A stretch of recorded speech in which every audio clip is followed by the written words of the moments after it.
Joe Rogan Podcast. Check it out. The Joe Rogan Experience. Train by day, Joe Rogan Podcast by night, all day. I don't want every one of my sentences to sound like Barry White. Is that what it sounds like in your headphones, ears? they do. It's like, oh, hey, baby. I just can't. Whereas without the headphones, I'm just regular. All right, ready? Already. Good to see you. Hey. What's happening? Joe. I'm excited to talk to you. I'm excited to talk to you about a bunch of things, but I've been paying attention to all the Webb telescope stuff. Oh, my gosh. Fascinating. It's all that. Could you please explain the difference in the ability of the capabilities of this telescope versus what we've had previously? Yeah. So, first of all, it's all that. And the excitement was in part because so much could have gone wrong with this thing.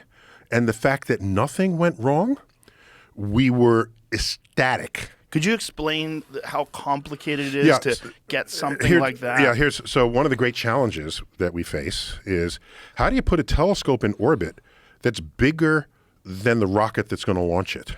Is that even possible? And the Hubble telescope, do you know what set the size of that? 94-inch diameter mirror.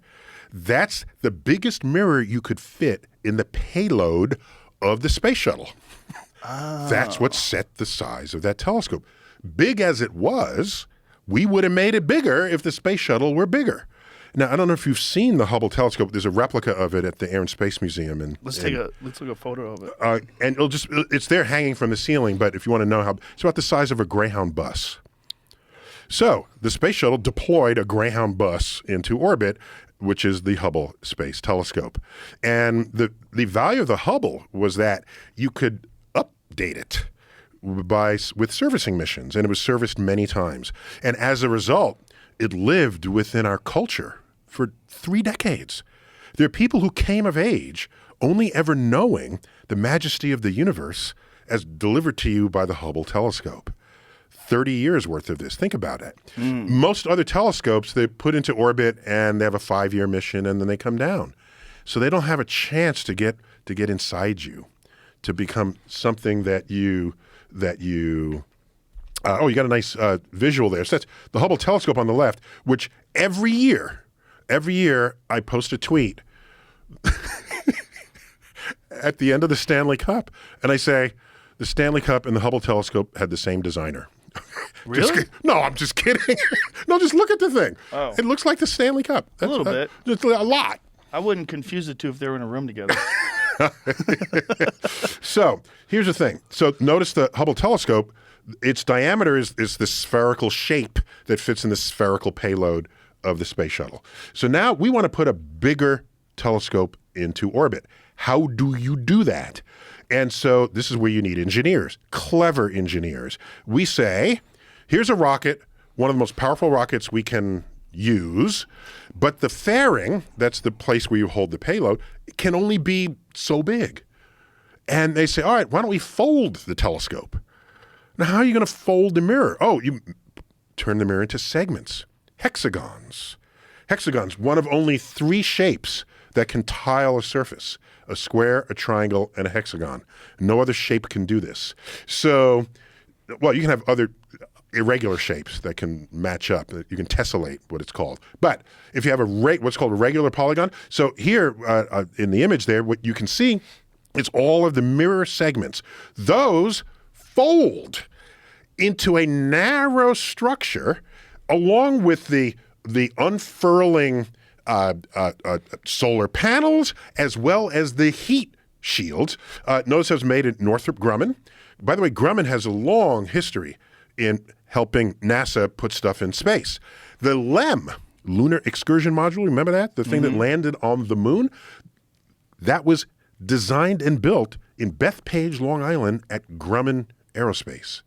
And so and you go to Bethpage today, people still stand tall because they had aunts and uncles who worked on that project. Space is a force of nature unto itself in our sense of pride, in our sense of achievement, and our sense of what operates on civilization to take us into the future, lest we continue to regress and move back into the cave, which we came. There it is all folded up in the image we now see for those who are watching this.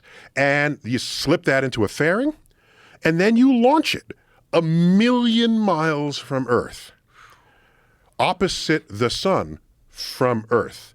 And it unfurls like petals of a flower. Is there an animation of how that Oh, yeah. goes down? Yeah, they have slow-mo animation. Sure, he can find it. And it's the deployment, how it deployed as it was on its way to its location, which is one of the Lagrangian points in orbit. For every 2 objects that orbit each other, there are 5 Lagrangian points. So here we are unfolding. So there we have solar panels coming out the side, and there's the communication antenna, and it has a unique set of baffles that shield it from sunlight so that the mirror and the detector can be very, very cold because it's specially tuned to observe infrared that comes to us from space. And infrared, as you may know, we normally associate it with heat. Well, how am I going to detect something that's very, very cold in space if my detector is hotter than what I'm trying to detect? You can't, there's no way to see something that is warmer than the temperature of your detector. So your detector has to be very cold, extremely cold. So these are the baffles, and there are many, many layers. So that when sunlight hits one layer, that layer absorbs it and re-radiates it in both directions, forward and back. So there's less that goes to the next layer. So then the next layer re-radiates it, and by the time it gets to the 4th layer, hardly anything goes towards the telescope. And so it is insulated, and it drops to deep space cold temperatures.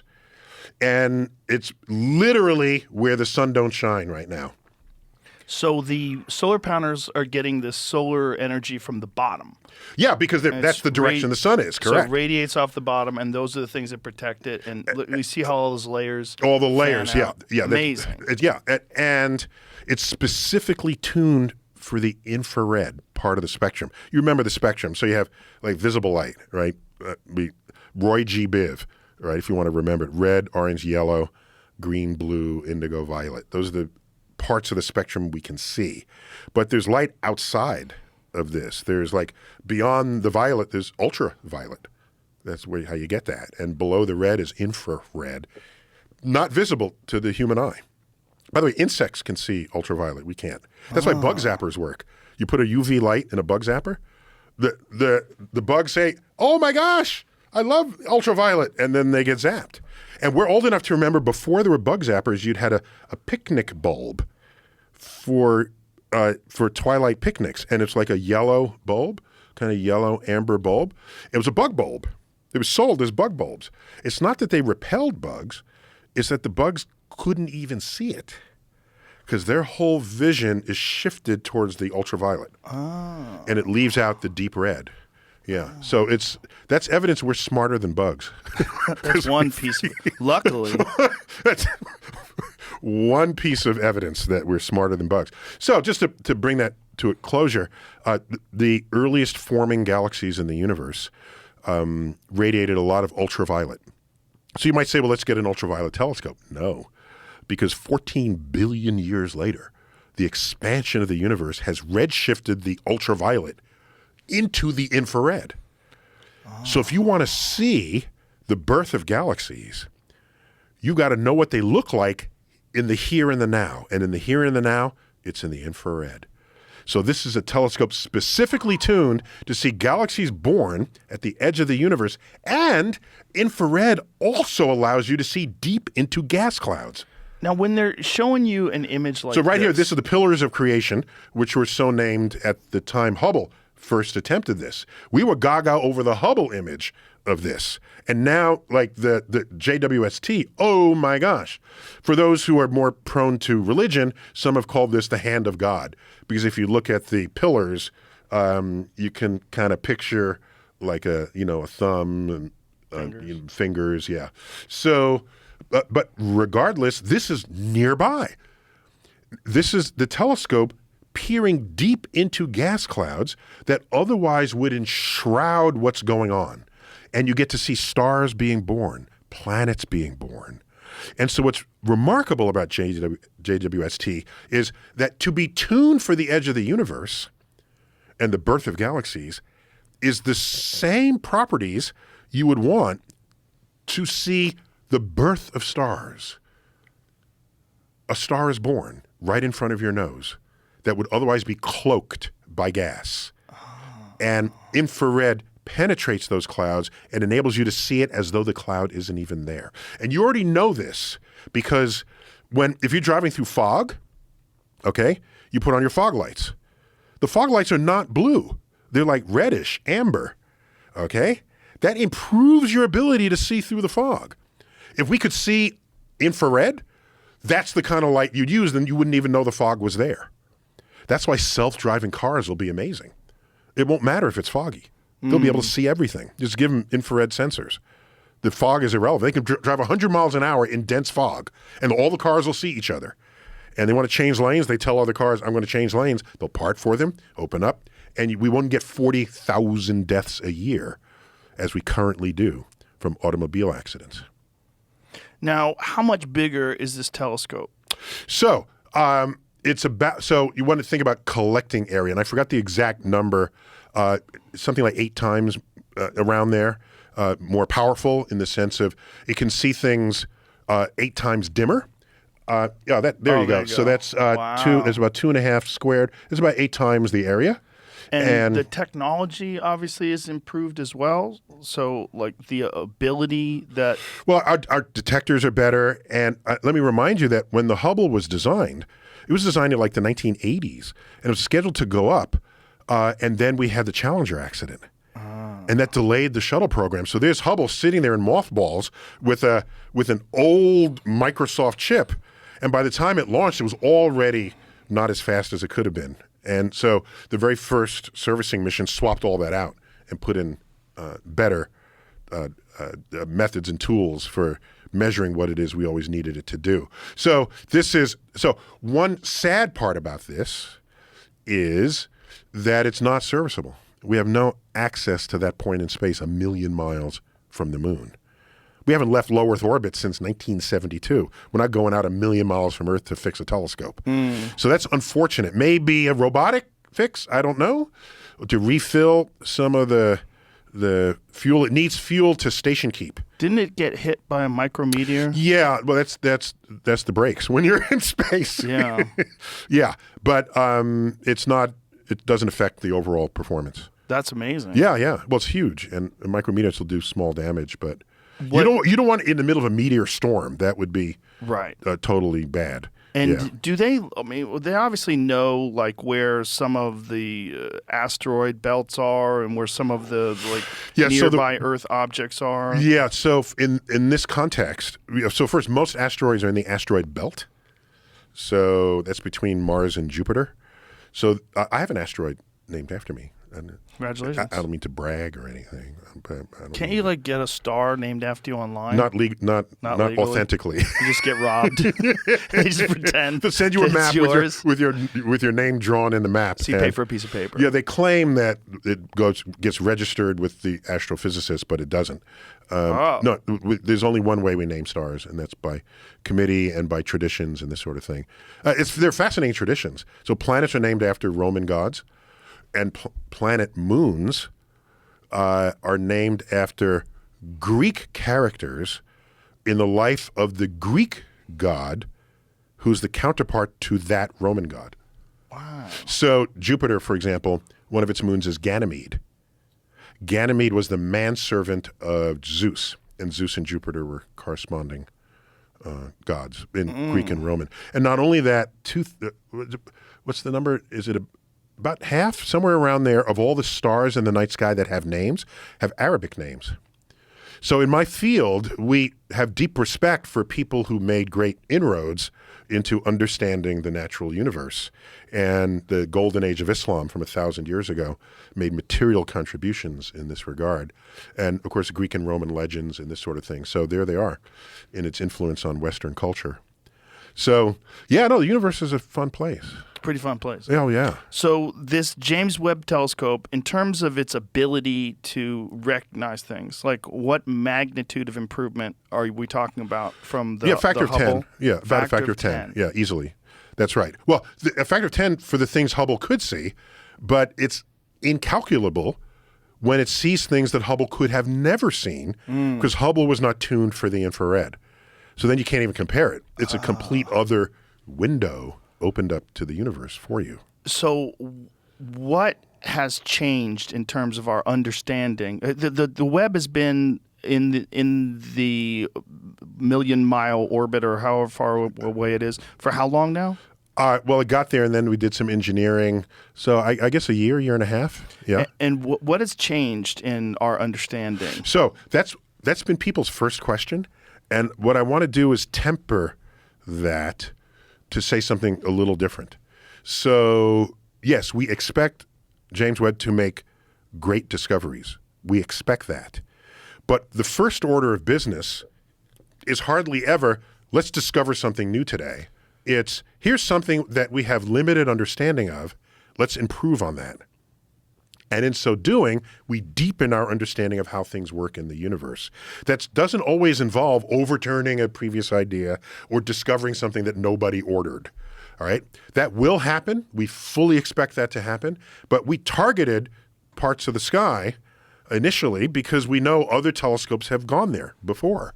And we're going to say, how can we further advance and deepen our understanding? One thing it's going to be able to do, and it has already done, we have, you know how many exoplanets there are? And I don't know how many of your audience was born after 1995. How many 27-year-olds and younger? Probably quite a few. Quite a few. Okay. So I will take this opportunity to knight them Generation Exoplanet. I see what you did there. 1995 was the first exoplanet discovered, a planet orbiting another star. And I'll never forget that because it was my first time on national television. I was freshly minted as director of the Hayden Planetarium in New York City. And NBC sent New York City is the media news headquarters, right, of all the networks. So NBC sent an action cam. They interviewed me because of my title, not because they knew or gave a crap who I was. My title was director of the planetarium. And so I gave my best professorial reply. I said, well, the Doppler shift, this is how it's discovered and what we do and how we measure it. And I was describing the fact that when you discover these planets, you don't actually see the planet. You see the effect of the planet's gravity on the host star. And so if you'd watch the host star like jiggles, okay, just a little bit in response to the planet going back and forth around it. So you're measuring the star. So I motioned that like with my hips. And that evening on the evening news, that's all they showed was me jiggling my hips. And I said, oh my gosh. Okay, that's how you're going to do this. Okay. You don't want me to be Professor Neil. You want me to be Soundbite Neil. All right. So from then on, I practiced my sound bites. And a soundbite's like 3 sentences. Oh, so you recognize that this is the format now. Correct. Yeah. And I said, I can't just give them my stump speech as professor of astrophysics. It has to work in their medium. And so I went home and stood in front of the mirror and had people just shout out things to me, anything in the universe, any idea, object, person, place, or thing. And I would come up with like 3 sentences that are interesting, make you smile, and be tasty enough to want to tell someone else the anatomy of a soundbite. So try it. Say anything in the whole universe. How do we know how... No, just one word. Just say anything. The Big Bang. Big Bang. Ooh, the birth of space-time energy and everything we know and love about this universe. It occurred 14 billion years ago, and we have no idea what happened before it. And we're still expanding, as we will forever. I read an article... That's my soundbite for the Big Bang. It's a good soundbite. Yeah. I read an article about the Webb telescope, and what they were taking into consideration is the possibility that the Big Bang may be incorrect and that the universe might be larger and older than we think. So, I hesitate to ask what pages on the internet you hang out on? It was a Okay. legit. It wasn't saying the universe is older. It's Yeah. saying as more data and new information comes in, there is a distinct possibility that the Big Bang might just be it just might explain the reach of the technology and not the actual scale of the universe itself. Okay, so the way to think about this is, and this is the way science has worked since basically the year 1600, where Galileo sort of starts codifying what people knew probably should be happening, but no one really did it in large scale. If you have an idea about something, then you test it multiple ways and get other people to test it. And if the tests give you consistent results, you have a new understanding of the universe. When that happens, that knowledge of the universe doesn't go away. It doesn't get undone. What happens typically is you have a deeper understanding of the universe in which that understanding gets embedded. And you realize that you only understood a small part of a larger whole. But the small parts you did understand, where you had multiple experiments that confirmed it, that doesn't change. So the cleanest example of this, and I'll get back to your question, is Newton's laws of motion and gravity. Did anyone see anything move faster than a galloping horse in his day? Probably not. And so the Newton's laws of motion and gravity worked. They worked not only for galloping horses, it worked for the moon in orbit around the Earth, and the Earth in orbit around the sun, and Jupiter's moons in orbit around Jupiter, all right, and for the planets. So, okay, but wait a minute, it doesn't work for Mercury. Mercury's orbit is not following Newton's laws. Is there something wrong with the data? Let's check it. Data's correct. Oh my gosh, what's happening? Einstein comes along and says, I have a new understanding of gravity and a new understanding of motion. And it accounts for this weirdness in Mercury's orbit. What was the weirdness? Its shape was not exactly what Newton's laws of gravity would give you. Its shape could only be accounted for when you throw in Einstein's theory of general relativity. Why? Because the sun's gravity is so monstrous and Mercury's orbiting close enough to it that it's being influenced by extra phenomenon going on in the universe that's the product of very high and significant gravity. And so then do we throw Newton out the window? No, actually. You know what Newton's laws are? They're what Einstein's laws look like when you put in low speeds and low gravity. If you put in low speeds, they become Newton's laws in that limit. Newton's laws don't stop working where they used to work. Apollo to the moon used only Newton's laws because Einstein didn't matter at those scales. The moon and Earth and rockets, we're not going fast enough for any of that to matter. But when you start going fast enough, you cannot use Newton's laws. You have to use a deeper understanding. Now, where does Einstein take us? You go into the center of a black hole, you get black holes from Einstein. Center of black hole, there's a singularity. All the theories say the matter occupies zero volume, thereby having infinite density. And that's kind of weird. What? No, you can't have infinite. No. That's a limit of Einstein's theory. That's where it breaks down. Some have joked that's where God divides by zero. Remember in math class, you can't divide by zero. Right. It's not defined or not allowed. So in Einstein's equations, we're dividing by zero at the singularity. So we all know that as brilliant as Einstein was and as successful as his general theory of relativity has been, it has limits. And one limit is the center of a black hole, and another limit is the very birth of the universe itself. Getting back to your question, the Big Bang. So we have top people working on trying to resolve this singularity problem. And in so doing, you get to some ideas that, well, maybe our Big Bang, because the Big Bang is not going to go away. All the data support this. So now I've got this Big Bang thing, okay? And, well, is this embedded in something bigger? Ooh.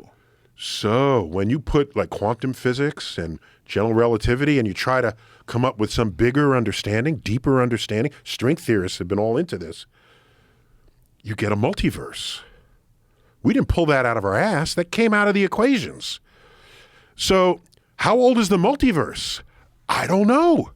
It's definitely older than our universe because it birthed our universe, and it births other universes, and it births, the way the equations drive it, an infinity of universes.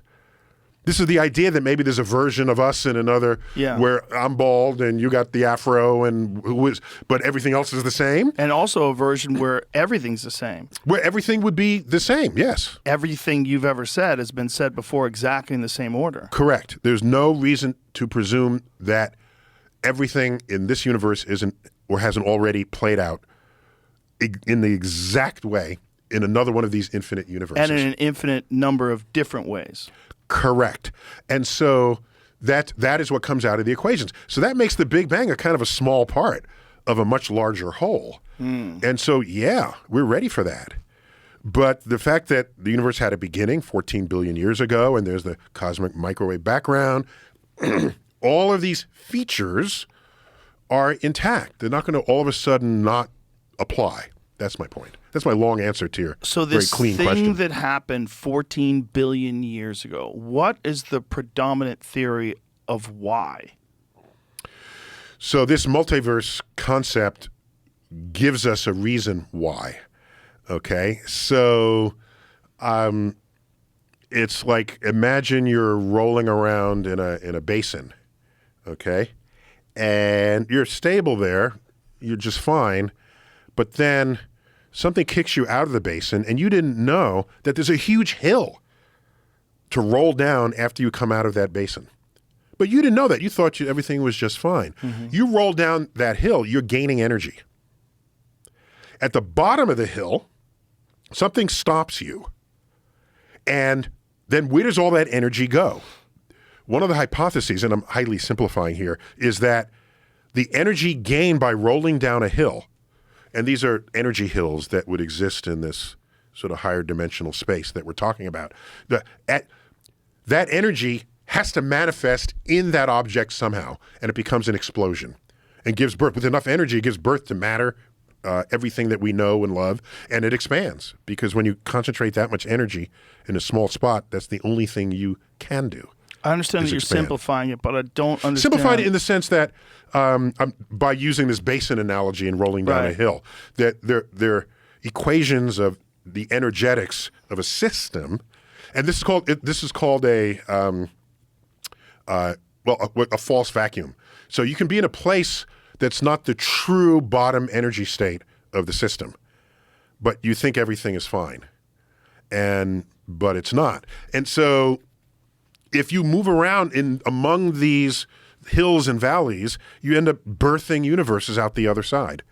And this multiverse concept actually delivers this for you, basically for free. That thought would be that the Big Bang is just one of many events that happen in the multiverse. Correct.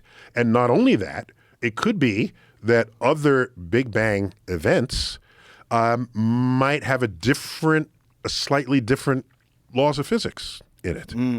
So you want to watch out for that if you cross over from one universe to the other and the charge on the electron is slightly different.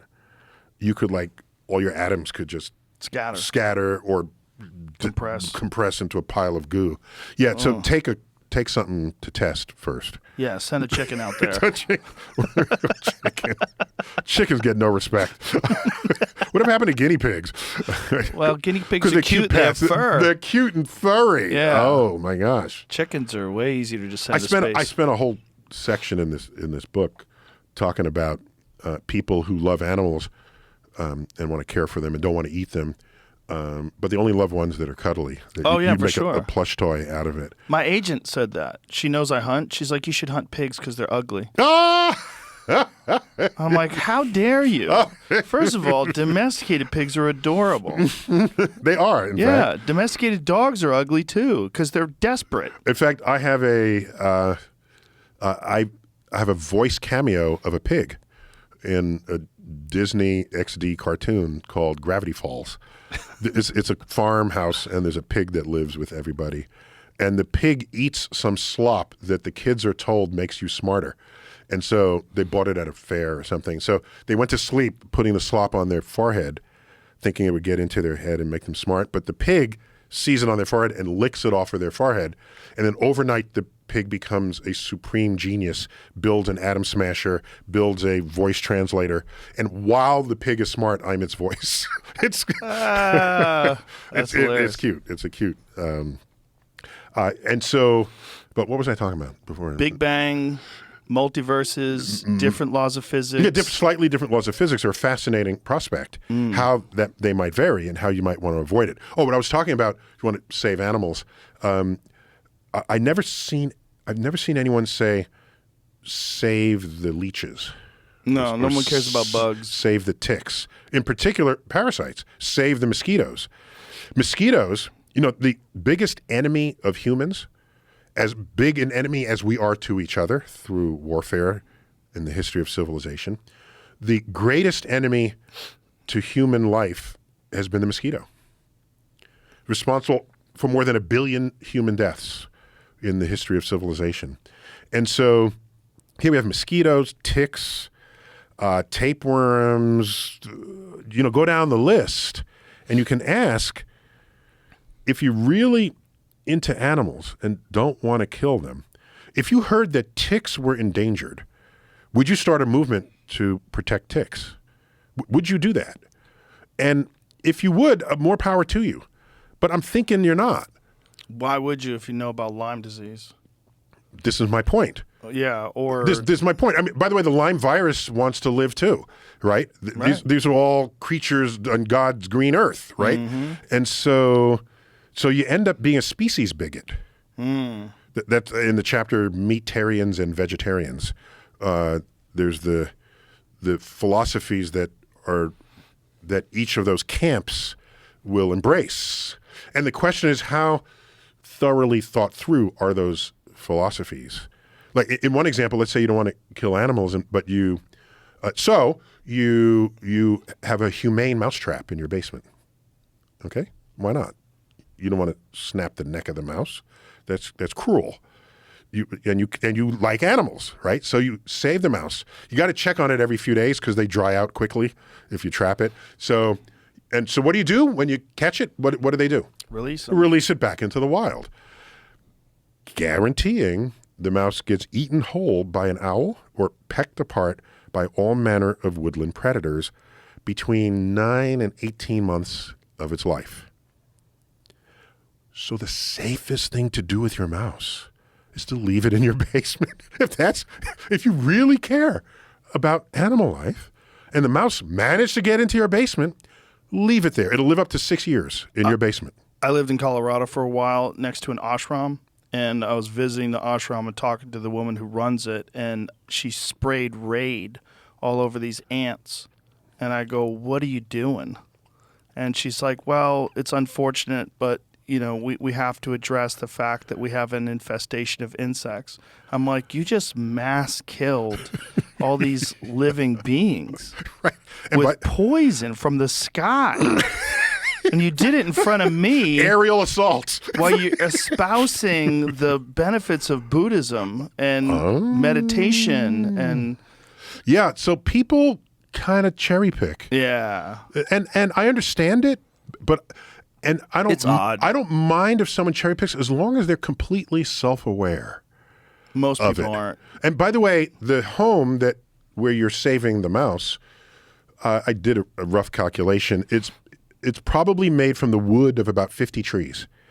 Each tree could have lived 100 years, but didn't because it was cut down to make your home.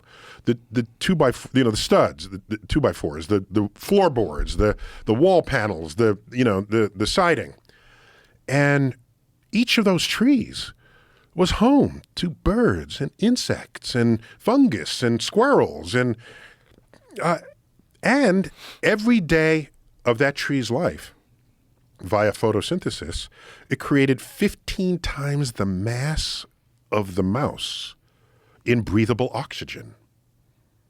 So I ask you, who do you think nature cares more about? The tree or your 1-ounce mouse?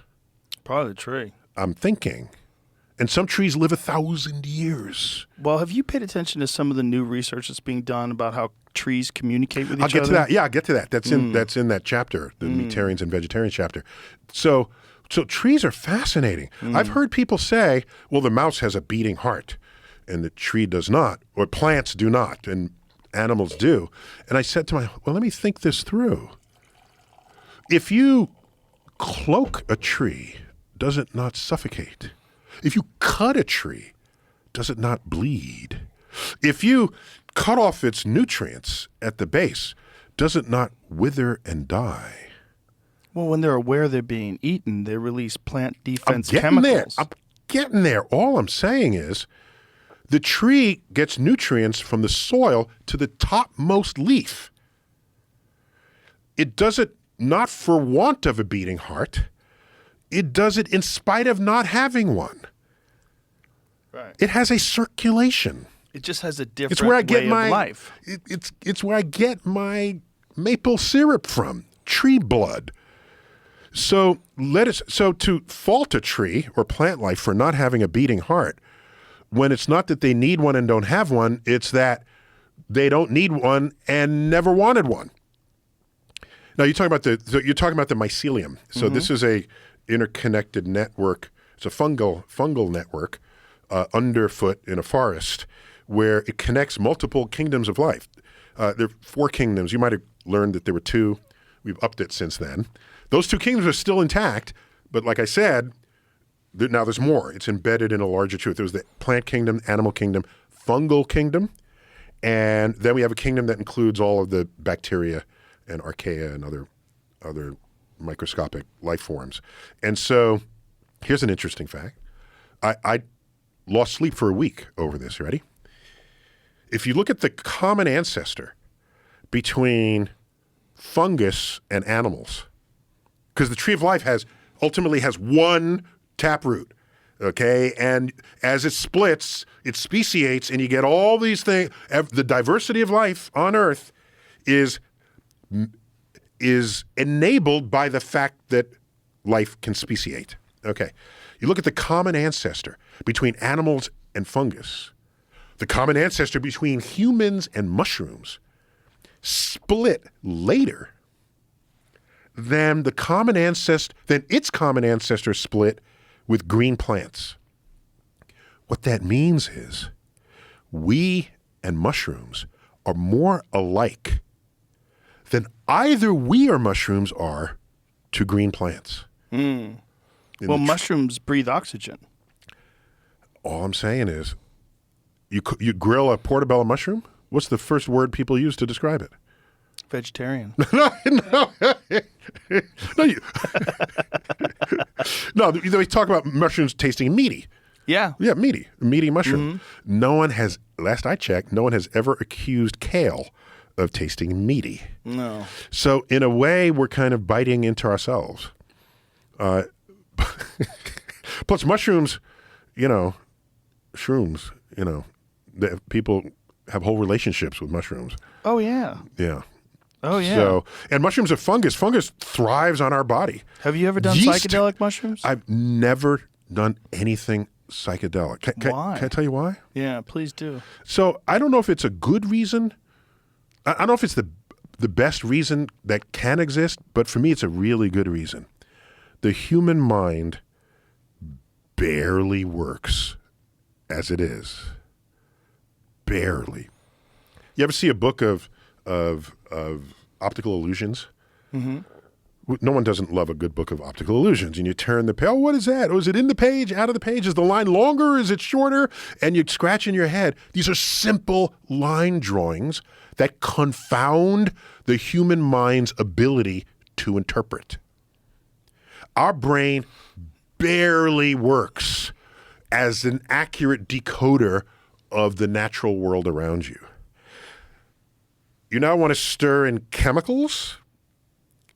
I recognize it'll take you on a ride, but I have always valued objective reality. I don't want anything interfering with my understanding of what is actually happening in front of me. And there are people who would claim that under the influence, they're accessing some actual other reality. All I can say is, if in that other reality you can, invent the James Webb Space Telescope, tell me about it. If you can figure out how to fly, and if you can do that, tell us about it. And there are people say, oh, I visited Venus when I was on a head trip. Did you bring back evidence? Evidence matters. Okay. Did you bring it? No, but it was in their head. Well, the material world, what we're talking about is actual physical objects, right? It's if you could the bring physical back world, the physical something, universe, the physical, where what they're experiencing is something akin to, you could call it a hallucination. You could call it a portal where physical reality doesn't exist, and you only exist as consciousness. Here's my skepticism. I don't mind people saying that they visited another planet, or wherever they're visiting, or some astral plane. Okay, I don't. Okay, I'm, write a travelogue and share it with people, as some have done. I guess I would ask whether what you experienced is part of an objective reality that we can all recognize.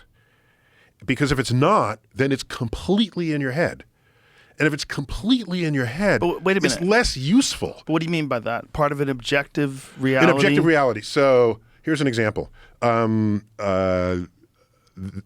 people have these near-death experiences, okay, or one where they're dying on a table, and they are commonly described, they leave their body, and they look back on themselves. Okay, that's a thing going. That's something. Okay, right. Let's investigate this. Okay, so the test for whether you really left your body or whether you were hallucinating it is get some writing that faces the ceiling up above your body, okay? And they've done this experiment. And if you're floating above your body, above that piece of paper, when you come back to life, you should be able to say what's written on that piece of paper. And that is yet to happen. If you get above it. Yeah, if you get above it, correct. That is yet to happen. That'd be really good. Where would that piece of paper be suspended? Yeah, no, you have to put it up on a shelf or something. Yeah, you'd be able to see, put it in a way that it would be clearly. But then the person would have to die knowing that piece of paper was there and then be brought back? Possibly. Yeah, I mean, so you'd have to tell them, hey, I know you're going to die. You're going to die. We're gonna if you come back, yeah. I have a piece of paper up here. That Go seems read like from it. A pretty ridiculous experiment to try to if achieve. you care. Wait. Pause.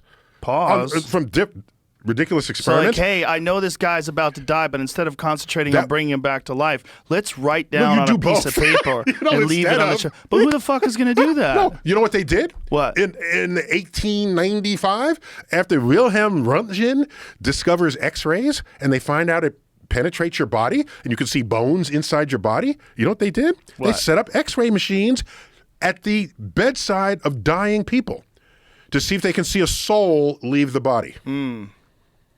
And everybody just got cancer from the radiation. They died from cancer? No, I thought that was an admirable attempt. Yes, interesting. To make a measurement. Yeah, that's interesting. But yes. But how they would never you possibly know that someone is going to die and or have a near-death experiment? What you do every near-death experience rather, and then put a piece of paper on a shelf. What you want to do, you'd have to be really organized about that. Yeah. And if you want to do this en masse, you'd have to just have shelves in every bedroom, in every room of every ER. Every ER, correct. Or yeah. How often does that happen where people have above their body experiences? It's very frequently reported. Very frequently? Oh, yeah. I'm just saying that the brain is capable of so much extraordinary thought within itself. Of course. That what I care about for the world is what is objectively true. And what's objectively true can be verified by multiple people. And if it's only true within your head, it's not useful, is all I'm saying. How could it not be useful? To if it's other useful people. To you. Oh, and yeah. if useful don't to use it you, with other but people. hold on, Other if it's people. useful to you, and then that usefulness to you actually manifests itself in something that gets created because of this experience. Like Kerry Mullis created the PCR method because he had an acid trip, and during the acid trip came up with this idea. So what we'd have to ask is, how frequent is that. So you get everybody who takes trips of any kind, be it mushrooms or acid or, and look at the body of their new thoughts that have come from them for them having, when they credit it, okay? And Carl Sagan was a big pothead, okay? And highly productive scientist. So so the question is, does it give you some insight which when you were not under the influence, gets you closer to an objective reality? That's an interesting question. Carl Sagan actually believed that there was, the way he described, what was his description, the way he described it? But he said he believed that there are thoughts that were only available that were when you were under the influence of marijuana. That is certainly the case for any drug, right? So but he felt like those thoughts were beneficial. Well, I can ask, are those thoughts more connected to reality than if you were not so influenced? But if so you- I did an experiment with myself. Okay. When I first started writing in graduate school, I had a monthly column. I there's that stereotype of Hemingway with a drink, and they're writing, and that's their creative moment. I said, I don't really like hard liquor, but I like wine. So I said, let me get a bottle of wine and drink wine while I write. And I said, yeah, this is good, and I'm doing it. And then I did it without wine. This is an experiment I conducted on myself. And it was not as fun composing without the influence of just some, a smooth, sort of low-level sort of wine buzz. But I looked at the two. There was no contest. My completely sober writing was vastly better than what I was writing under the influence of several glasses of wine, even though I believed it was really good. But hold on a second. Yeah. What kind of writing are you talking about? If you're talking about fiction? No, prose. Okay. Prose. But One of the greatest examples of fiction being enhanced by under the influence of drugs and chemicals is Stephen King. If you go and read Stephen King's early work versus the stuff after he got sober, and I'm a gigantic Stephen King fan. Was it just alcohol in his case, or were there other drugs? Oh, other drugs too. A lot of cocaine, a lot of alcohol, cigarettes, a lot of cigarettes. It was way better. It's vastly superior, darker, deeper, stranger, more bizarre, more shocking. In the day, you're saying? In the day. Read it today. Read Carrie No, today. I meant you're saying what he created in the day under that influence was way... the stuff under the influence, the stuff he created Carrie under the is influence. deeply dark. It's oh my so gosh. dark. Oh, yeah. It's so dark. Wait, so when was Shawshank? Pet Cemetery, almost when all was of Shawshank them. Redemption? Was that... I think all of them were when he was fucked up. He wrote some good stuff after he was fucked up, but like Cujo, he doesn't even remember writing it. And it's fantastic. So is this something you would recommend for creative people? I recommend it to Stephen King. Get back on coke, sir. Stay off Twitter. Get back on coke. I'm kidding. So what? My one little experiment with glasses of wine. Yeah, that's not enough. That experiment's not enough. Like I personally feel that under the influence of marijuana, I come up with some of my best ideas for comedy. For stand-up comedy writing. I do the George Carlin I hear you got a new show method. ready to drop. I'm looking forward to that. I love your work, by the way. Thank you very much. Thank you. I do the George Carlin method. I write sober, and then I punch it up high. Okay. And sometimes As I just opposed write to the high. opposite. Yeah, interesting. Well, George Carlin had a great point. He's like, you should write about things that you're thinking about and things that are like important or things that are on your mind, and then he would like let it sit, and then he would smoke pot and go back to it, and then he would come up all the funny, all the ridiculous aspects of it, and he would interject them into there. Yeah. So I'm just saying, to the extent I'd like to know how reliable that is. Well, here's the other point that I should say. There's many people that don't do any drugs that write fantastic stuff. And there's many comedians that are completely clean and sober that have done their best work once they got clean and sober. That's true, too. Both those things are true. Right. But I think they're tools. And we lost some comedians. Mitch Hedberg, for example, one of my favorites. Mitch was genius, but he I was really very, loved and his he had a stuff. really bad drug. His injectable heroin was his thing, which is one of the worst. But the point is, it's like they're tools. And I used to have a joke about it, like that marijuana is like any other tool. It's like a hammer. You could build a house with a hammer, or you could hit yourself in the dick if you're fucking crazy. And that's the problem with all sorts of things. They need to be managed responsibly, and people need to understand what the effects are, what the dosage is, and that's where science comes in. Here's what I'll do. I still have some writing projects that I'm going to finish. Take mushrooms? No. When I'm done with what I know I wanted to write before I died, Okay. then I will consider this. Then come to Daddy. I'll come to Papa. I'll come to Papa. We'll hook and you then up. I'll see if some new creative thing comes out of me at that time. Well, I don't know if new creative things will come out of you, but I think Well, I already got stuff. I mean, thoughts will come out that probably wouldn't exist without them. And when you're talking about like really breakthrough psychedelic moments like DMT or mushrooms, psilocybin, one of the really fascinating things is they mimic neurochemistry. Like DMT is in the brain and it's in all the organs and it's a part of natural human neurochemistry. Well, except, of course, so is fentanyl. So fentanyl is a part of the no, human neurochemistry? you have receptors for it. So Right, but DMT is produced by the human body. It's actually a thing that the body makes, and Right. we don't know why. Right. And the really heavy-duty psychedelic people think that in large doses, when you take it and have these breakthrough experiences, what you're doing is you're going through some sort of chemical portal. And this chemical portal is only available to people in these near-death experiences under extreme moments of stress where they have like these moments where they go through the tunnel and the bright light and they meet God. I mean, how many of these would I have to see to be convinced that it's a reliable I think you would have consequence to of it? do it. Yeah. I think it's what this conversation is like talking to a person who's lived in an underground tunnel their whole life, who's dismissing sunlight. They're like, what's the big deal with sunlight? I'm fine down here with light bulbs and you and your sunlight. Oh, yeah, photosynthesis. Woo-hoo. I've got hydroponics. So you're being a very effective drug pusher. But the drugs that I'm interested in are not dangerous. They're not ones that kill you. Like, I've never done cocaine. I've never done heroin. I've never done amphetamines. I'm not interested Does in cocaine those. kill you? That doesn't kill you. It can. It can if you're rich enough. And well, it certainly can kill you today because so much of it is laced with fentanyl. Oh, yeah. Which is one of the number one killers of young people, unfortunately, is fentanyl contamination of drugs. But I'm interested in pharmacology. I'm interested in what happens to the mind when it's under the influence of different substances. Yeah, I guess I'm less interested because I have to think more about what you said, but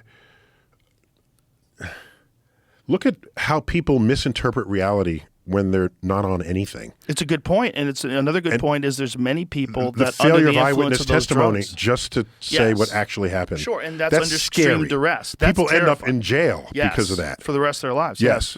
Listen, I've had many conversations with people on this podcast about that because I've Yeah. worked with my friend Josh Dubin, who was originally an ambassador for the Innocence Project and Innocence has done a Project. bunch of stuff on his own where he's gotten many The fact people out of that jail. an Innocence Project even has to exist in this Yes. world is itself a travesty. Well, I'm hoping that with science, there's going to come a time where we can actually read the contents of people's minds. And that this will no longer be, I remember It's an episode this. of Black Mirror Yes. on that. Yes. Okay. Yes. But I think maybe, yes, that would be But interesting. isn't the problem is that false memories are a real thing? So there are people who believe something, and if you read their mind, you'll just see what it is that Right. they believe. But I wonder if you could sort of back engineer that belief. I wonder if it could get to the point where you could say, oh, you believe this because this is a memory of the way you've described No, we just do the it memory. Black Mirror style, and you have a chip Yeah, that that's records everything that you see. That's probably the future. There's a chapter in here called Law and Order, where I get into the role of science in deciding whether someone is guilty or innocent. And it's the idea that in a courtroom, someone says, I need a witness. This is like in the court of science, that's the last thing you are ever asking for. Yeah. Because we know, the psychologists knew this first. The rest of us, figured it out after the fact that eyewitness testimony is one of the least reliable forms. The third time I was rejected from jury duty. I show up dutifully, okay? And the third time, they said there was a woman who was robbed on the street of her groceries and and her purse. And they had the person who she accuses positively identifies and her. And it's a literal he said, she said, okay? We read the particulars of the case. She said he robbed her, the groceries, took it, and then ran off. When the cops found the guy, he was not in possession of anything she said he took. They looked in the area if anything stashed in dumpsters or anything. They didn't find anything. Okay, so that's the state of the case. And the judge reads the particulars and goes to I'm down to the last 15. I'm almost on a jury for the first time. I'm almost there. And said, does anyone have any think they would not be able to convict based on the kind of information and evidence that's been presented? And they said, juror 14, whatever you're numbered, right, until you're selected, said, would you have any problem? I said, yes, I'd have a problem if the only evidence available is eyewitness testimony. Then everything I know about it tells me I should not trust it on the level where you end up putting someone in jail. So I could not convict if that's the only evidence you have. What the judge said next was, are there any other jurors, like juror 14, who needs more than one witness before they would be able to convict? And I said, should I jump in now and say, that's not what I said? What should I do? I think the person in front of me said, Your Honor, that's not what he said. Okay? And I said, oh, thank you. Thank you, Jesus. Right? He said, that's not what he said. And I resisted with all my might to say, Your Honor, you were eyewitness to what I said 20 seconds ago and got it wrong. Yes. But I resisted, but I was nonetheless on the street 20 minutes later. I think you should have said that just for his own edification. No, it was a she, by the way. But, she. Sorry, I'm sexist. You're totally sexist. What's wrong with We've me? all known that forever. Slap myself on the wrist. Right. So I'm just saying it's clear that the legal system, the precision of... Deeply flawed. It's deeply flawed. And they say, well, it's the best we have. Well, then fix it. Yeah. I mean, if that's how you were talking when they used to dunk people, and if you died face up, you were innocent, and died face down, you were guilty. That was the best they had then, but we improved on it. Right. If they drowned you, you weren't a witch. Congratulations, you weren't guilty. Well, it depends. That's right. How you died. Yeah. And you'd otherwise go to heaven, where you would. Right. So, plus there's in Columbus's voyage. There's a lot. We talked about Columbus last time on the show. I talked about Columbus many times. Yeah. It's horrific. So in one of the voyages, they went on some stretch of time and they didn't have food, and they had Indians from that they'd brought on board, as well as some of their own crew, and people were dying. And so at sea, what do you do with a dead body? You throw it overboard, of course. Okay, so a person who's keeping notes said all the Indians they threw overboard floated face down, and all the Christians floated face up. Oh, Christ. So I said, okay. I guess that could happen. Statistically, perhaps. I don't know. Yeah. But now we have his handwritten notes, eyewitness testimony of something that is completely fulfilling his own worldview's expectations of how things should be. So in the whole sort of law and order chapter, I just pick all that apart and just try to say, why not have jurors that are really good at data analysis? How about that? That would be nice, but that's really hard to find. And then on top of that, if you are dealing with eyewitness testimony, what do you do? Do you just throw everything out completely, or do you try to assess whether or not that person is capable of objective thought and reasoning?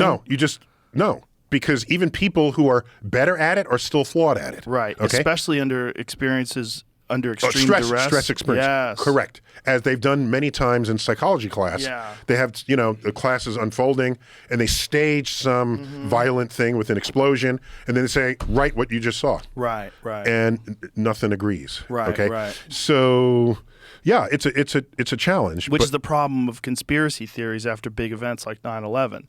Like all the people that say they saw this and they saw that, and I remember this and I remember that, and you Correct. have these little sound bites of all these people, and you piece them together, like, oh my God, they planted bombs. And there are also there are people who say before an earthquake, They knew it was going to happen. they see all the animals running, Right. And it's like, okay, you reported that after the earthquake happened, not like before. But doesn't that happen during tsunamis? Don't animals actually do go to higher ground? I think that has actually been documented. Okay, so believe that happened I'm in- highly suspicious of whether that's true, because a tsunami, there's no way to know that. Tsunami typically occurs from an earthquake way offshore. Right. but- Okay, and it's a very low amplitude wave in deep water that continues to gain amplitude as the water gets shallower and shallower. So that's why waves get bigger when Yes. they crash on the shores. So as it comes to the shore, so if you're just an animal in the woods, if you're not on the shoreline, there's no way to know that. I think they were talking about animals on islands and animals that do live closer to the shore, and maybe there's an indication because the water pulls back before a tsunami. Sure, I can recognize that. But if you're just an animal somewhere, Right. onshore, away from the coast, I don't really see that. I need to see very good evidence for that, and not just someone's account. Yeah, I don't know if of they're it. talking This about... is my whole point. Yeah. The people have accounts of all kinds of things. Right. Do you know, in the there's a whole other chapter called Risk and Reward. All right, here's something. Surely in your life you have taken an average of numbers before. Okay. Tell me Yep, yes. Sure. Lie to me, even if it's not true. I have, yeah. Definitely. Okay. Do you realize that the first time anyone ever did that, to realize that maybe there's some interesting result here, was after the invention of algebra, trigonometry, geometry, and calculus? Really? Statistics is just something that the human brain, it's just not natural. It is completely foreign to us. We don't know how to interpret simple random events because we want to give meaning to them. You know the thing where you're in some other country, in some other city, and you meet someone like a childhood friend. Yeah. And you say, small world. Yeah. That's your first thought, right? Small world. Okay, here's how to cure that. Okay, next time you're in a foreign city, go up to every single person you walk by and say, do I know you? And they'll probably say no. I mean, know you personally? They'll know you because you're a dude, but they know you personally? No, just keep doing this. And if they say, no, I don't know you, then say, big world. Just do that. You'll do that millions of times. Okay. Before you meet someone who you once knew. And the proper statistics will then get recorded for that. So no, it's not a small world, it's a fucking big world. And there are a lot of people in it who you don't know. It's just very unusual when you meet someone in another country that No, you know no. There's a from back point home. where, well, if you do the math, there are a lot of things that people say are unusual where it would be unusual if you didn't. Well, if you fly to England and you don't tell anybody you're flying to England and you run into a friend from back home, that's pretty unusual. Look how often people say that it happens. Well, we live in a strange that's world precisely my now. point. Right. Okay, everybody you know has that story. If Yeah. you run the statistics on it, it would be odd if you went your life, presuming you have a normal life and you know people and your school was big and all of this. Okay, you didn't grow up in a farm with nobody, you didn't know anybody. It requires some basic number of people. Right. So there's a lot of errors of statistics that we make, of probability and statistics. The sad part of it is there's an entire industry that has risen to exploit that fact. And they're called casinos. The fact that you could go to a roulette table and somebody's got a lot of money on 7. I said, why do you have money on 7? It's due. What do you mean it's due? Well, look at the previous rolls because they'll show you the previous rolls. And 7 hasn't appeared in 20 rolls or whatever the number is they put. So it's due. No, it's not due. This is a failure of the human brain to understand and interpret probability and statistics. There are people who are going to roll dice, okay? If they need a low number, they'll take the dice and like gently roll them. So if they need a high number, they'll throw them hard. This is nonsense. This is crazy. But those people are suckers. There's other people that do understand statistics, and they kick them out of casinos because they count cards. Only for those that are not purely random, like a roulette table, okay, or dice. Right. You okay? mean things like blackjack. Yeah, correct. You can tilt the odds in your favor a Right. little bit and be systematic about it. But I'm talking about pure probabilities. The fact that someone thinks that a number is due Right. is itself. Do you realize the American Physical Society, these are my physics peeps, that's our physics society. 1986, they were going to have their annual meeting in San Diego, and there was a hotel snafu. So they had to reschedule. And so Vegas said, we'll take you. The MGM Marina, which became the MGM Grand, we'll take you. 4,000 physicists said, okay. 4,000 physicists had their annual meeting in Las Vegas. And let me tell you, okay, K through 12, is there even a course offered in probability and statistics? You learn reading, writing, and arithmetic, not reading, writing, and probability and statistics, right? It's kind of not there. Mm-hmm. And if it's there, it's an elective, okay? Mm-hmm. So, as a scientist, especially as a physical scientist, I take some form of probability and statistics every single year I am in school. Different nuances and how data can be looked at and analyzed and put together and averaged. The average that I told you about, you add numbers, divide by that, that's one of a dozen kind of ways you can average numbers. There are other ways. You can have a statistically weighted average. It depends on the needs, depends on the situation. Point is, the physicists came to Vegas. 1 week later, there was a news headline, physicists in town, lowest casino take ever. Physicists were told to never return to Vegas. Really? Yes. They were told to never return? They were told. Well, that might be apocryphal, but it was in the headline. Really? Yeah. So that's funny. So these are people. These are my peeps. This is what we do. A little too smart. We think about. It's not because we took advantage of the craps of the blackjack table. It's because they just simply didn't gamble. Well, I'm the same way. I don't gamble either. I look how big the place is. I'm like, how was this made? By selling tickets to the buffet? I don't think so. Yeah. I don't think Not. so. No, this is made from suckers. Not. Me and my wife went Wait, a few months ago. Let's say you're winning. Yeah. In something. You're in the one-armed bandit, and you had a jackpot. What do they do with you? At that point, they see this is happening. What does the house do? They check the machine. No. They give you free drinks. They give you free drinks.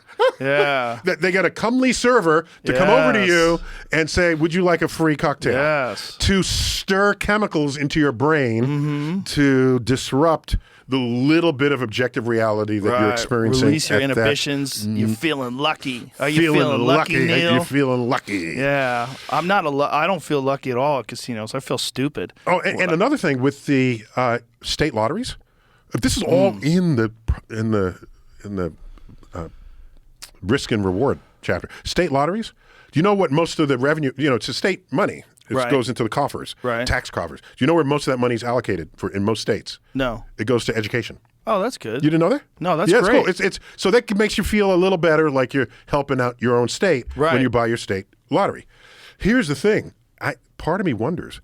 Okay, let me join you in a conspiracy thing here. Okay. Right. Okay. It's my conspiracy. Okay. Am I allowed? Yes, please. Am I allowed one per year? I'll give you all the ones you want. I love a good conspiracy. The conspiracy is they have to make sure that the school curriculum does not teach probability and statistics. What? What? Because if they did... Wait a minute. If they did, then no one would play the lottery. So they allocate money to education with a specific mandate that you can't... I'm not saying that. What are you saying? Yes, I'm saying that. No, Jamie's saying no. He was. It's not like a law. No, but Yeah. I know that. I No, know I'm that, just but saying it's a little suspicious that they the don't very teach those things. knowledge of math that would undermine the ability of the state lottery to make money is not a required part of the math curriculum in kindergarten through 12. So you think, but you don't think that's why. I'm just playing with no, I don't really think that's why. Right. No, okay, so I see what you were doing there. You were assuming that I was totally in on this conspiracy theory and I have charts on my wall and websites devoted to it. No, it just crossed my mind how odd it is that when you know enough about probability and statistics, you bet less. And when you bet less, the revenue to the state would drop, and that's the revenue that would go to education. So it has the power to plant the seeds of its own undoing, and it doesn't do that. So I'm intrigued by that fact. Just removing ourselves from the conspiracy theory aspect of it, do you think that it would be beneficial to teach probability and statistics to people? Oh my gosh! Look at how many bad decisions we make because we think we have an understanding of what is random and what is not. Right. What is there's the one, they did this, but actually their analysis was flawed, but the basis was well placed. So the idea, you're playing a basketball game and somebody hits a few shots in a row, they've got a hot hand, give it to them. Yeah. They don't have a hot hand. It is the natural consequence. If you're shooting 50% in a game or 40%, yes, and you take, I don't know how many shots, you take 30 shots, you can look at the probability that you'll have multiple shots in a row that are made. And it's very high and it's very real. But do you discount? So it's not something special happening. It is the randomness of the statistics that's happening. Okay, but this is talking about statistics, but from an individual basis. Do you discount the idea that sometimes people feel really good and they have a very good sense of where the ball's going, where they're more loose or relaxed or more practiced, whatever it may be, and they're more accurate because of that? If that's the case, no, so people have good days, right? Right. Clearly. So this is why that original analysis was slightly flawed. Because a person can have more than what is typical shots in a row. Right. Okay? And for that game, you could look at their data and they would make 60% of their shots instead of 40% of the shots. And if you make 60% of the shots, you then expect 3 in a row here, 6 in a row there, 5 in a row here. In the random expression of having a 60% success rate in a basket, you expect intervals where you make multiple shots in a row. That's my only point. And that could be a good day for you because you're shooting 60%. Right. And I want to recognize that. I'm going to hand you the ball if you're having a good day. Yeah. You can totally have a good day. But at the end of the day, you're not sinking 20 here and none before it. No. In the statistics maintain themselves in the game, unless you get injured or something, of course. So, but my point is, we have such, and I don't want to blame people for this. If it was natural to think statistically about the world, it would have been the first branches of math we would have ever discovered. But it wasn't. It was like 1753. Sounds like a long time ago, but it's 50 years after calculus was invented. After calculus, which is not even taught in school. Not long ago at all, really. Correct. There's a simple paper on the benefits of taking the mean is average, of observations in astronomical data. This is an astronomer did it. First to take a mean. And this is just, so that tells me we are victims of our own brain wiring. And it takes many years to undo that wiring or to see through it so that you are not, and it prevents you from seeing other things, okay? How so? Do you realize last year we lost as many people in the United States to traffic accidents as we did in all the years we fought in Vietnam? Look at the effort we put up as a country beginning maybe 1967, certainly 68, to stop the carnage. And that's just the American deaths, not to mention the millions of deaths of the Vietnamese themselves, North and South. Point is, our reactions to statistics are very different depending on what caused it. Yes. And I'm intrigued by that. I don't have a good understanding of it. Any laws that treat it are going to have to fold in people's emotions. Here's an example. You shoot deer with your bow and arrow. There's a certain number of deer deaths and human deaths by cars hitting deer in the roads, especially in suburban, rural places, okay? Well, what do you do about this?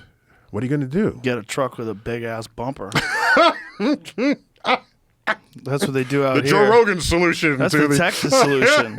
You ever see those guys that work on ranchers? Make sure your Ranchers, truck they has have significantly these- more mass than the deer. No, correct? they have specific bumpers that they build to save people's lives. Right. And, of course, this is what the old locomotives had if there were cattle on the... You ever see that pointy front on locomotives? Yes, Yeah, that was to exactly. pry cattle up Yes. so it wouldn't roll over the cow and derail the thing. Right. So what do? Do you accept the 100 deaths a year in your county, whatever, human deaths? No one's counting deer deaths here, right? Or do you find something... Get yourself a big-ass there you bumper. go, big-ass Deer bumper. killer bumpers. Look at those suckers. I like That's the what I'm Ford talking F-250 about. right there. That's what I'm saying. Look at that one, the Ford F-250, that red one. That's what I'm talking about. The problem is if Get the yourself one center of of those. mass of the deer is above the level of that bumper. But it's not. Well, for elk it would be. For moose it would be. My wife grew up in Alaska. No. Yes. No, Oh. not a 250. F-250? Center of mass of an elk? Okay, moose. so moose. I'm sorry, moose. Yes. I'm sorry, moose. Moose is a different thing. I saw moose. Oh, My boy. wife When grew you up in see him Alaska. for the first time, you're like, how What the is hell is that real? The first time I saw how a did moose, that happen? I was in British Columbia, and I saw it. It was like the scene in Jurassic Park where Jeff Goldblum gets out of the Jeep and is like, Yeah, it's like who invented what? that? Right. Look at the size of that Right. thing. So if you're under the center of mass, then it will just roll up and crush your windshield. Yes. So you have to Well, watch out for go that. through your windshield. Yeah. It's horrific. So here's my point. There's a group, I forgot where, somewhere in New England, who did a study. And the study was, if you have 100 deaths a year, we can drop that to maybe 30 deaths a year. How? By introducing the natural cat predator to the deer. So it would be like the puma or a bobcat, one of these sort of mid-sized cats that hold the deer as their quarry. Yes. Okay. And they ran some models of how this would go. And you could drop the number of human deaths by a factor of 3. Okay? Because still some deer would wander onto the road. But you'll lose about 10 children a year. Yeah. They'll just snatch your kid out of the Yeah. backyard and Yeah. eat your child. So look at these numbers. You killed 100 people in their cars, or the deer killed 30 people plus 10 children. Oh, no. The deer killed 30 people. The bobcat kills 10, and the bobcat might Not kill an bobcat. adult. Not bobcat, but whatever is Mountain the lion. next mountain lion. That's Yeah. or whatever was native in the Yeah. region long ago. Okay, Yeah. and so they did a study, and the point is, you could not bring that suggestion forward Right. because the government would be introducing an animal that killed your children. But no one's looking at the 100 people that were, whatever the numbers were, it was a factor of 3 or so. Do you know there's another solution? The correct numbers are in the book. No, I'm just giving this as an example. I understand. Of we're not equipped to fold our emotions with the data to arrive at a solution that would save the most lives. I see what you're saying. There's a technological solution that they've come up with. There's a device that they put at the front of the car that makes a very certain sound that alerts I've heard about that. deer It's right to on the the presence. on the Yeah. edges of the. I've heard about that, but I Yeah. haven't. I read about it like 20 years ago or so. I haven't heard much about it since. I don't know how effective Yeah, it is. it runs. The air going through it makes a kind of a siren effect. Is that what it is? Yeah, that's when I last remembered it. Yeah, well, whatever it is, it develops some sort of a sound that the deer can hear and they avoid it. But they have a problem with headlights. I was in Alaska, and there was a deer and a grizzly bear. Must have been 300 yards away. Way down in the valley, and the deer noticed it, and it was eating, but it was eating very cautiously, always looking to the bear. And I'm saying, if it could notice a bear at 300 yards and be cautious of it. Why can't it know a Ford 250 barreling down a road? Because it's not natural. Well, figure it out. But It's a mammal. It's got a brain. That takes Let me forever. get angry with the deer for a second. And how come we haven't killed all the stupid deer by now? So the ones that are left are the ones that recognize that cars kill them. Because they're all stupid. Okay. They just have really good senses. And I heard They someone have senses that are designed to avoid predation. but they're don't have living with senses- us now. You know, Right, but they don't. But how long have they mice had and rats headlights? figured out how to coexist with humans. Rats are very intelligent. They figured this out. Okay. Yeah, but deer don't know what to do with headlights in cars. It's a completely unnatural thing. So everyone that doesn't, they die, and the ones that have a little bit of genetic variation that figures it out, they'll survive. Sort of, because then they get horny. The problem with deers, if you look at So the I don't number know of anything about the deaths- sex life of deer. I do. Okay. One of the things that happens. tell me how is you know, the but go on. uptick. Well, the rut.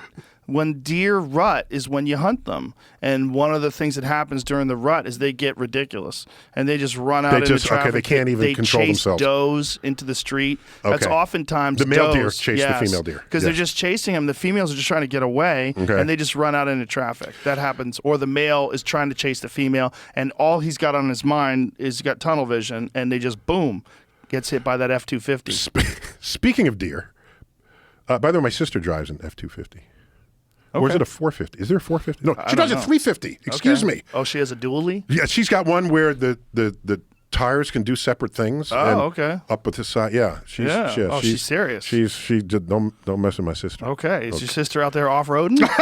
What is she doing with that crazy truck? She likes being badass when the All time right. comes. I like the way she thinks.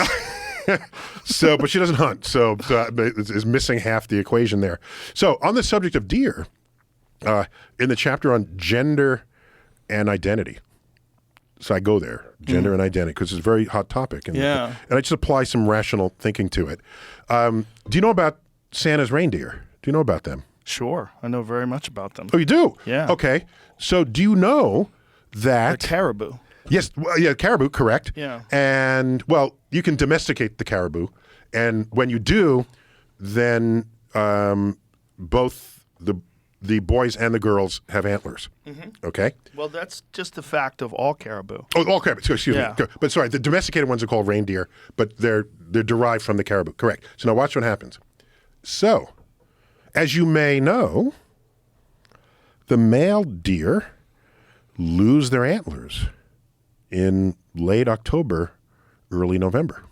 Depending upon where they're Unless you at. castrated them. They don't. They No, don't you lose- castrate them, they'll keep their antlers. Yeah, But it otherwise, they drop their antlers Right. before winter begins.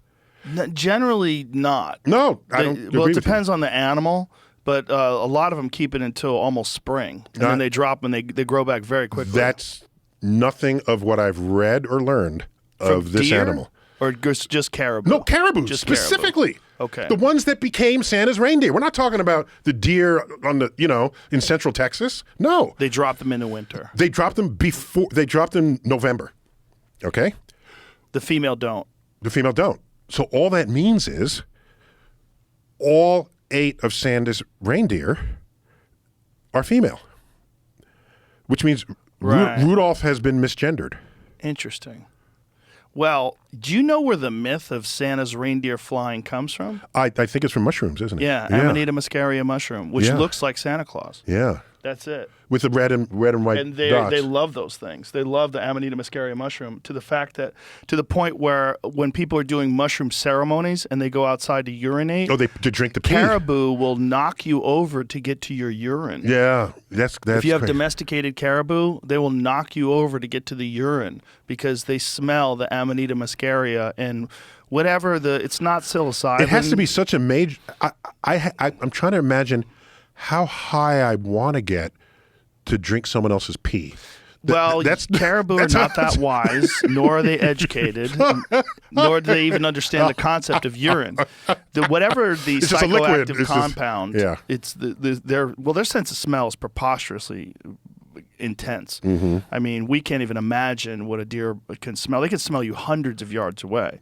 I mean, I've seen deer go like this 100 yards away, and then they bolt because they smell you. They catch your Really? wind. Yeah, they're amazing. Here's a mystery that I've always had to this day, because dogs have very acute sense of smell as well. Yeah. That's how you say that. If you just say dogs smell good, you don't know what that means, right? Do they smell better than we do? Right. It's an ambiguous sentence, that's all. Right. So they have an acute sense of smell. So if they smell so acutely, why do they get within like a half inch of each other's butt? Because they want to smell each other. But you could smell that 100 yards away. Yeah, but they want to smell everything. They want to smell the even hormones. more. They want to. Yeah, well, they're intensely Okay, so it's so attracted. good. Yeah. Let me get up on it. Yeah, they want Okay. They want to know if you're feeling aggressive. Okay. If you're in heat. They want to know all those things. Yeah, I never had Fascinating that urge animals. to do that with other humans. Do you know a bear could smell somewhere in the neighborhood of 9 times greater than a bloodhound? So we should domesticate bears and track down. Good luck with that. By the way, have you seen a bear? You got to be able to find this. It's on. I saw it on social media. There's a bear walking down a highway, and there's a tipped over traffic cone, and it looks at it, and then writes it back up and keeps walking by it. Wow. And I say to myself, because I have a chapter in here called Body and Mind. There it is. What? Check this out. Just watch. It's a black bear. He's like, this Clearly. looks wrong. Yeah, it looks wrong. Okay. By the way, you found this video really fast. Thank you for this. I think that's a grizzly bear. Oh, he's got the lump on the neck? Yeah, the way he Yeah. looks. That's pretty crazy. That's grizzly. just keeps That's going. total grizzly bear. And it keeps he just going. keeps Didn't even going. look back. Right. So I don't What want do you think's going on with that? I don't want to say that's evidence of intelligence so much as it's evidence of more going on inside the animal's head than any of us would have previously ever credited Yeah. with. In another example, and I get this example in Body and Mind again, there's a magpie bird Oh, yeah. who there's a bottle of water in some playground area, park area, and it goes up to the bottle of water and it dips its beak in to drink from it. Okay, here it is. See it? Yeah. Okay, it goes in and drinks from it. To watch. It's going to drink. But the problem is there's a limit to how far its beak can reach inside of it. So it gets a stone that fits inside the bottle, which raises the water level so that its beak can continue to drink from it. Yeah. This is some Archimedean crazy stuff going It on. really is. The magpie, by those in the know, is ranked among the smartest of birds. And this is doing something I think humans wouldn't even think to do. Probably many humans. Right. Yeah. Right. And so do you remember, how did they teach you where humans were in the tree of life when you were in school? Like we were the smartest or the biggest brained? Well, how did they describe it to you? Yeah, we're the top of the food chain. Okay. And what did they say about our brains? Just tell me in your... Well, it's the size of our brains that makes us so superior. Okay, then but you look at a magpie. Yeah, but dolphins' brains are bigger. So Yeah, 40% larger. okay, cerebral so cortex. then therefore what is, whale brains are bigger. So Yeah. So then how do they, if there are other animals with bigger brains and we want to stay at the top, what do they say about those other animals? I don't know. What do they say? No, I'm saying, okay, so you know what they did? They say they're inferior? So no, What do so what they say? did was they say, oh, no, we don't have the biggest brain. Oh, but brain to body weight ratio, then we're the highest. Okay. Is that accurate with dolphins? Yes. So because they're bigger, much bigger creatures than we are. Mm-hmm. And when you divide the weight of the brain by the weight of the body, we win. Right. We beat out whales. We beat out dolphins. We beat out elephants.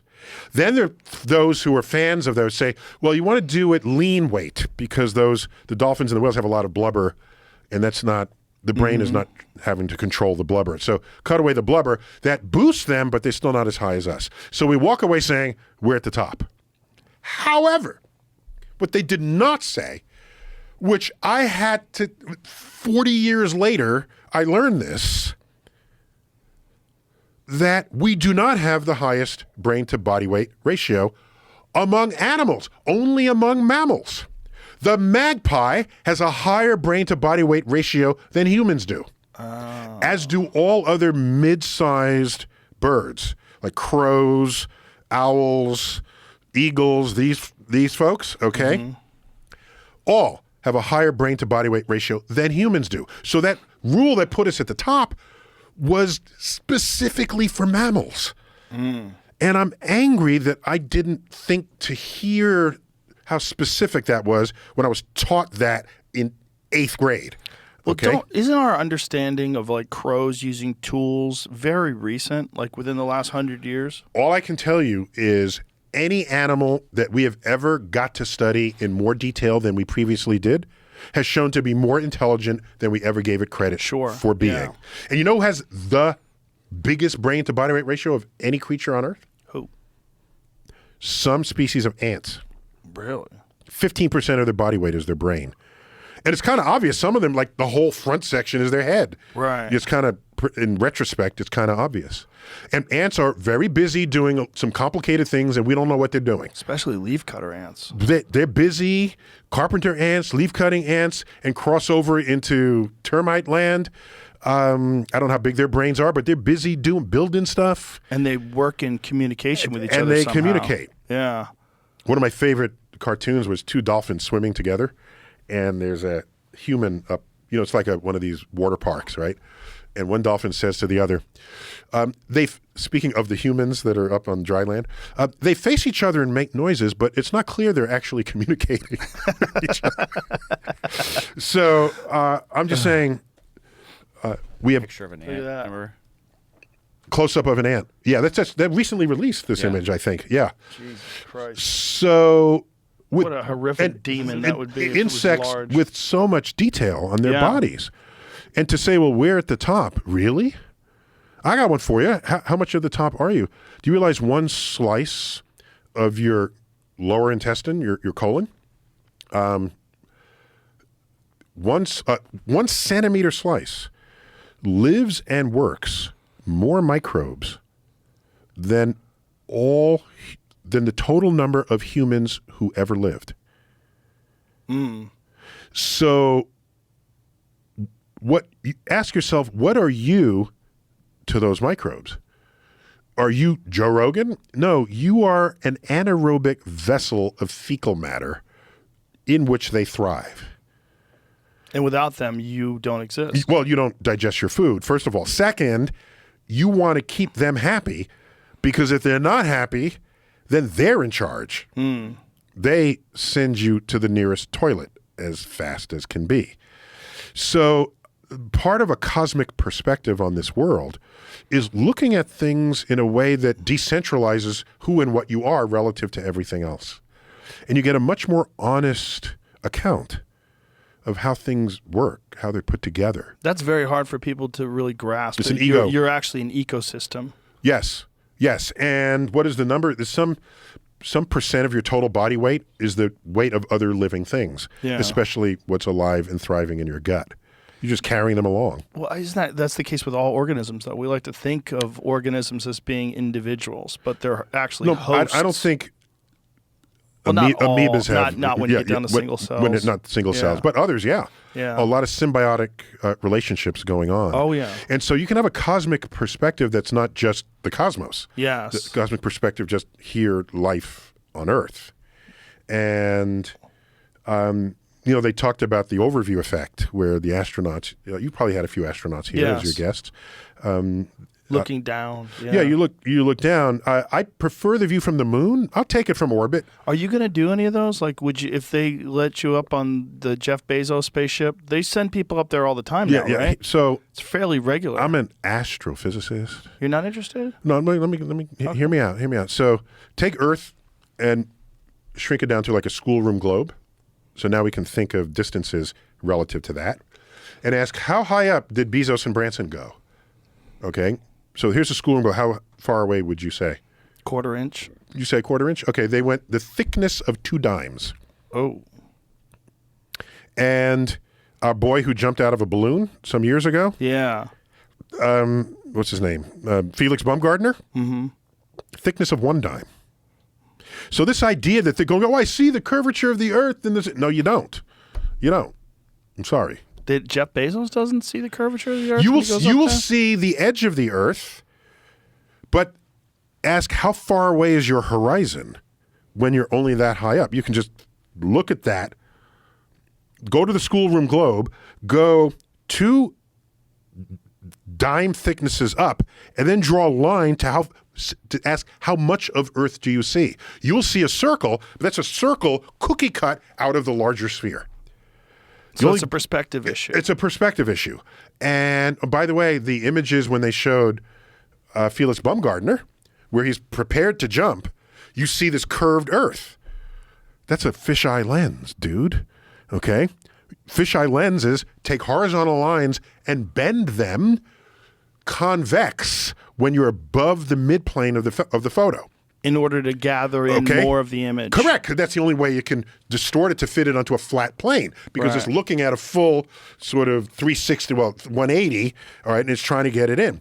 But what happens if you take that horizontal line, the horizon, and put it below the midplane of the camera? It then bends the other way. Bends the other way. In fact, I have a tweet that did this. Look for Felix and throw some keywords in there with my Twitter handle, and I have the example of the photos. So, no, he didn't see the curvature of the Earth, but you think he did, and he's high up, and what do we need NASA for, right? He's one dime thickness. Elon Musk authentically goes into orbit, because they didn't go into orbit. They went up and fell back to Earth. He authentically goes into orbit. So he is a centimeter. Well, not even. Let me see. Yeah, a little less than a centimeter above Earth's surface. The folks who really saw Earth were the folks that went to the moon. We went to the moon 9 times, 3 astronauts a pop. 27 astronauts have seen Earth from the moon. And that'll change you. Do you know Apollo 14 astronaut, Edgar Mitchell? I have a quote from him that opens this book. And that's all you have to read, because the whole book issues forth from that quote. All right, here it is. Edgar Mitchell, Apollo 14. You develop an instant global consciousness, a people orientation, an intense dissatisfaction with the state of the world, and a compulsion to do something about it. From out there on the moon, international politics looks so petty. You want to grab a politician by the scruff of the neck and drag him 250,000 miles out and say, "Look at that, you son of a bitch." Edgar Mitchell also believes some wacky stuff. Did you know that? Yeah, I've spoken with him about it. And he was one of was he co-founder of the Noetic Institute? He was a big fan of the possibility that there was a deeper level of consciousness. And I don't think it involved drugs, but just that there was a deeper level of consciousness that the brain might be capable of if subjected to the proper influences. And he told me how he came across this. Okay, I'll tell you. They're on their way back from the moon, and they're in the capsule. And the capsule rotates. It helps to stabilize it, among other reasons for that happening. And he happened to be positioned in the capsule for 3 days, where the windows to the capsule were aligned with the plane of the solar system. Which means every time the capsule rotated, what came in and out of view was the sun, the moon, Earth, and all the planets. And so he's there for 3 days watching this drift by. And he felt like he had descended or ascended into a trance state that was beyond what he had ever experienced here on Earth by normal things you encounter just being a human on Earth. And that led him to wonder whether this was an achievable state by some other means, by some other forces that you could emulate here on Earth. And because he experienced that and I didn't, who am I to say? I'm not going to judge that. He believed in psychokinetics. He believed people can do things with their mind. He had a lot of very strange things. I think that the cleanest way to say that is he believed there was much more capacity of our mind than we had previously tapped. Yeah. And that opens up the gates to all these other things. But I was just sharing with you the experiential origins of why he thought that way. Yeah. But the point is that can change you. And in the chapter Earth and Moon, I talk about cosmic perspectives. As you ascend, that the Earth does not look like the schoolroom globe. Right. Color-coded countries? Only as an adult did I look back on that and I say, you trained me from elementary school to know who my enemies are and who my friends are by color-coding contiguous land masses on a globe to teach me about the planet Earth. But they weren't trying to do that. They were trying to explain It's a consequence of it. Geography. I knew who It is the a consequence evil, of it. godless Right. Russia, Soviet Union was. Right. Okay? Their country was painted red. All right? Not ours. I knew this even if it was not on purpose. It had a subliminal effect. And when you go into space, the country borders go away. Except Yeah. for two places. There are two places. You can still see two borders from space. One of them in the daytime, you can see the border of Israel with surrounding deserts because Israel irrigates. And so it's green and the surrounding areas are brown. You can see that from space. Another border, which you can see from space at night, is, of course, North and South Korea right there. Yeah. That's crazy. And that's punched up. I mean, if you're in the dead of night, you don't know the difference between the ocean and the land as your sight line crosses North and South Korea. And so if you look at the GDP per capita differences between Israel and surrounding nations and South Korea and North Korea, it's factors of 8, 9, 10, 12. So space can reveal economic inequities in at least those two places, which is itself kind of a stunning fact. So I want to tell Elon, you're now neighbors with him, right? Get him back here and say, Elon, build a space bus. We have an air bus. Why not a space bus? A space bus where you put all the warring leaders and have them send them to the moon, have them look back on Earth. Say, we're fighting over that border. We are? Once What? they came back down, I think they'd just go right back to work. You think so? I just went to the Keck Observatory on Wednesday. Nice. It was Hawaii. amazing. Yeah. Big island. Very nice. Did you went- go to the base camp or all the way to the top? To base camp. Yeah. I went specifically there because I had an experience there about, I was 17 years ago. I went there and I caught it on a perfect night where the moon wasn't out and it was phenomenal. And the view is so astounding. There's so many stars. You see the Milky Way in such clear detail that you have a totally different perspective of the cosmos.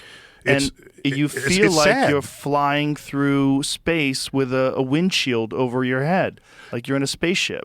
There's some other, my entire PhD thesis involved mountain going. It's a lost ritual because now we'd have what's called service observing. You just write in what things you want observed on what nights for how many hours, and then they send you back the data. There used to be a pilgrimage to the top of a mountain, and you live nocturnally, and you go to them and be up all night with the telescope and the universe. Yeah. There's a certain almost spiritual connectivity that brings upon you when it's just you alone. And there are moments, the mountains are high up enough so that if clouds roll in, you're above the clouds. We were above the clouds. You're above the clouds. Yeah. This is what makes it especially Yeah. spooky, magical, mystical, Mount Olympus-like. Because Yeah. you're on the top. There's no other land. It's just clouds. So it's you, the tops of clouds, and the universe. Yeah. Communing with the cosmos. Just the And- view of it is so astounding. And many people who go to Australia say, "Oh, you got to see the southern skies." What they don't know when they say that is any clear sky anywhere in the world will get you that. Yeah. In the southern hemisphere, only 15% of humans live there. So there's essentially no light pollution anywhere there. 85% of all humans in the north, you're hard-pressed to find a completely dark sky in the north, leaving you to think that there's something magically beautiful and different about the southern sky. You're observing the northern sky. Hawaii's like 15 degrees north, but so it's a lot of the southern sky as well. Point is, you have the best observing site in the world, which is why they wanted to put a 30-meter telescope there, and there's some conflict with the indigenous groups regarding that, and whether the mountain is sacred and in what ways it's sacred and the like. And so that's still going on, last I checked. But I'm not surprised, and I'm delighted that you had that experience. And now you know how I feel when I look up. I was baptized emotionally, psychologically baptized with the night sky in New York City's Hayden Planetarium. Because as a city kid, I grew up in the Bronx. We don't have a relationship with the night sky. Right. You know, we might see the moon and an occasional planet, the setting sun. That's it. Couple you look of up, dots for stars. That's it. You see the tall buildings. Back then there was air pollution, light pollution. So my first night sky was the Hayden Planetarium. And to this day, I was 9 years old. To this day, when I go to mountaintops, just as you experience, and I look up, I said to myself, this is so beautiful. It reminds me of the Hayden Planetarium. That's funny. I know that's messed up, but that's not. how I feel. And your sky, you got a sky here with meteors, and I'm loving it, man. Shooting stars. I'm loving it. Yeah. The view that I saw on Wednesday was not as good as the view that I saw, whatever it was, 16, 17 Wait, years who laid ago. out these stars? Oh, it's just there's You didn't LED panels. Call me. You didn't No, call they're me not on this accurate. one. They're just little dots. Dude. All right. At least you have stars. In my old pool this in is- California, I had the star system of where, I was born in August. So it's the constellation When you were Leo. born? Yeah, when I was born. Okay. Embedded into the ground of the pool. All right. There Yeah. you go. There you go. Allegedly. If they're asking me to verify it, I'm like, wow, it looks like stars. But that view of the Keck Observatory, just even from the base station, it's so stunning that it does reset your understanding of where we are, and it makes you angry that we have so much light pollution that people are denied that, because I think it changes the way people view our relationship with the cosmos. In fact, it goes even deeper than that. But let me quickly comment that there is an entire indigenous community in the world that is very concerned about the loss of very dark night skies, because so much of the culture relates to that night sky as part of what it values and what it passes down from one generation to the next. And it goes beyond just the light pollution, because now folks like your boy Elon is launching, and I don't like the fact that they use the word constellation to refer to satellites, because that's my word. That's my people's word. Constellations, they're actual stars, Right. not moving talk to 'em. hardware. No, What's we number? got people talking to people. I could connect you. No, we're Just, hey, we're bro, friends. No, we're you're friends. using the We're good. wrong words. I feel completely at home speaking to. He's on the spectrum a bit. I'd say 1 out of 6 of my colleagues is probably on the autism spectrum. In retrospect, now that I look at, once you learn what the spectrum is, it used to be Asperger's, and then they folded that in. There are colleagues who just would not relate to another person or a camera, but they were great in their lab and in the things. And so you say you're just not socialized. No, there's something else going on. Can I in ask there. you a question about that? Oh, sure. Do you think that is an evolutionary advantage, that in some way people are developing in this manner so that they can concentrate on things like technology, like astrophysics, like these very specific things that require immense amounts of concentration and extreme focus? Do you think there's possibly that human beings are developing in that way specifically to accentuate our ability to innovate? So it would be very hard to draw that conclusion as some kind of modern force of evolution, because for that to be the case, what would have to happen is those who had this sort of autistic level of focus, so high-functioning autism, they would have to be making more babies than other people. Well, Elon is. That's He's out there Look doing at his 9 part. kids. Got it. Yeah. So they'd have to be making more babies Yeah. relative to everyone else to Yes. affect the evolutionary path of modern civilization. Yes. And it's not clear that that's what's actually happening. So we have to ask, did that have any value historically? I mean, in the history of the evolution of our species. So in the chapter Body and Mind, I go over the variations that exist within our species. Mm-hmm. Huge variations in height, in weight, in speed, in all kinds of things. And you can ask, well, then what is normal? The day that we control the genome, is there going to be some place somewhere where there's a normal human and you're going to take your genome that you're about to control in your unborn child and say, let me adjust it so that it matches this, so that all your senses are working as they're supposed to and all the proportions? Is that the future? We should ask that. Yeah. Because if that's what you're going to do, you're going to homogenize the species. Yes. Okay? Do you realize I have a run here of content. I have a run of descriptions of what people have accomplished. Okay? All right, so for example, there's a guy growing up, he wanted to play basketball, okay? And he wanted to be a professional basketball player. All right, so he worked really hard at it. And he just wasn't tall enough. So he says, you should give it up, take on, but he stayed with it. They said, no, basketball is for tall people. You're not tall. Okay? He now plays for the Harlem Globetrotters. His name is Hotshot. What's his last name? Well, Muggsy Bogues is a great example. Well, no, of but that, right? this guy is 4'5". Whoa. Yes, he's genetic. He's a genetic dwarf. People told him he can't play basketball, and now he's one of the most popular basketball players. There he goes. Wow. Okay? Swanson, Hotshot Swanson. Okay? Well, there kind of my seems like point there'd is, be an all advantage I'm of being that saying is- small so you can move around that quick.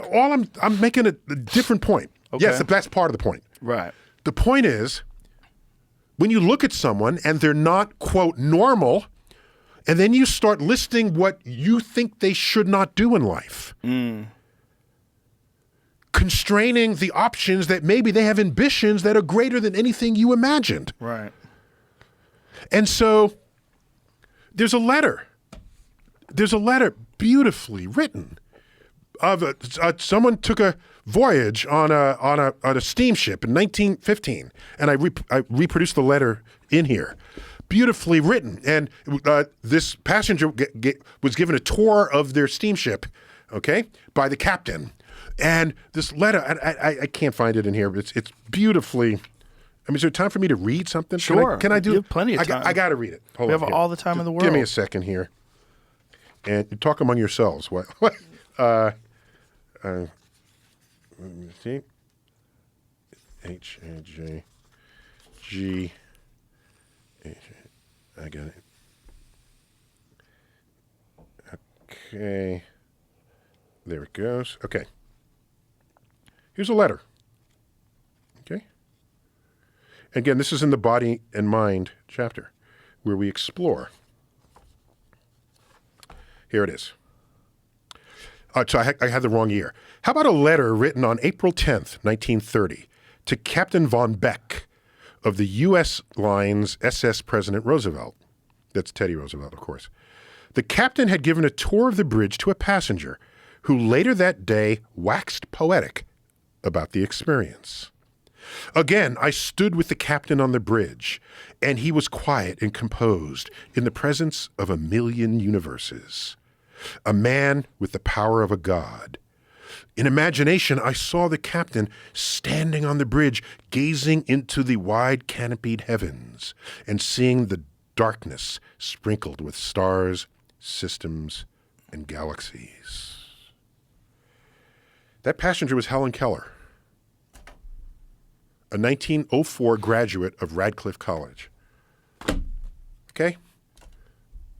So what My point is, and I have there's a whole run of pages of things, and there's a whole description of hotshot here, okay, from the Harlem Globetrotters. My point is, the moment you homogenize, and quote, normalize who and what humans should be, you have cut off so much of what has enriched civilization simply because people were different. Yes. Simply because. Yeah. And so if everybody's the same, what kind of world? I don't want to live in that world. Give me a different world. Do you worry that I got another one here. One Please. more, okay?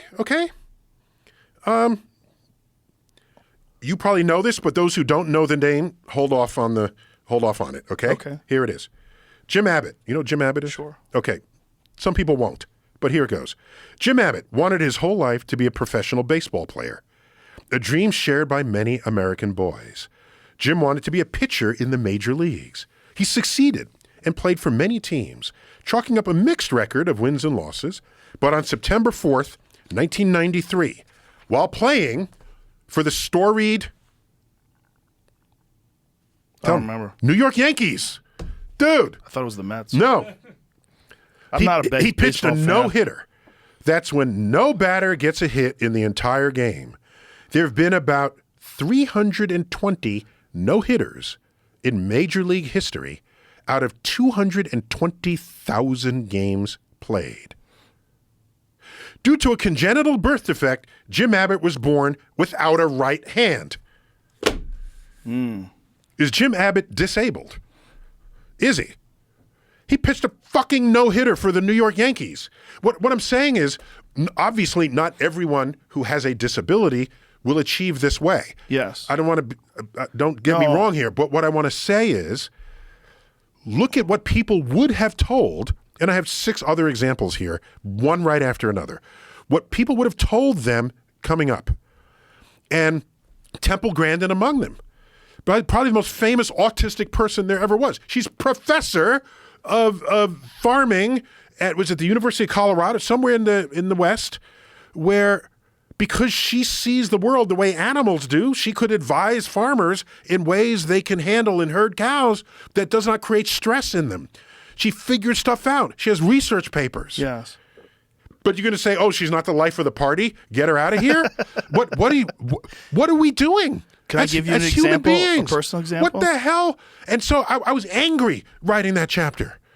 I was angry. One more. I got to go. Okay. Good. Let me keep. Okay. Let me give you a personal Go. example. My jiu-jitsu instructor, Yes. Jean-Jacques Machado, Yes. was born on his left hand. He only has a thumb. He is a genetic defect where he has no fingers on his left hand. Call it a genetic feature. A genetic feature. See, in you're him, value judging. It is a Okay. feature because he's a multiple-time world champion. There it and is. because of the fact that he was born with this one hand that didn't have fingers, he developed a style of jiu-jitsu that enabled him. You see his hand there? Uh-huh. He's one of the absolute best that's ever done it. And he developed a style of jiu-jitsu where he utilizes that left hand to get under chins because it's not encumbered by The other fingers mass aren't in the of way. fingers. And he slides it in there and sinks rear naked chokes on people. And he also developed a style that didn't rely on grips. He developed a style that's overhooks and underhooks, which became modern no-gi jiu-jitsu, which is incorporated in mixed martial arts because in mixed martial arts they don't wear the kimono. And people who have fingers probably would have never even thought to think that way. And people who saw Jean-Jacques Machado as a child said, "Oh, this poor child, he Right. will never reach his full potential," and turned out to be one of the greatest ever. Got one here. So Oliver Sacks was a noted neurologist, pioneering entire subfields within his profession. He was also a best-selling author, describing the human brain as the most incredible thing in the universe. He led a remarkably varied life while suffering from a neurological affliction called prosopagnosia, more commonly known as face blindness. This condition contributed to his severe shyness since he couldn't recognize faces even if he recognized everything else about you. At times, he would not even recognize his own face in the mirror. Whoa. And he's shy because if he's interested in How does that If he has a work? love interest, he doesn't know the next time he sees that person whether that was who he had the conversation with. Okay? In 2012, after a lecture on hallucination at Cooper Union College in New York City, I asked him, if you could go back in time, would you take a magic pill in your youth to cure your neurological disorder?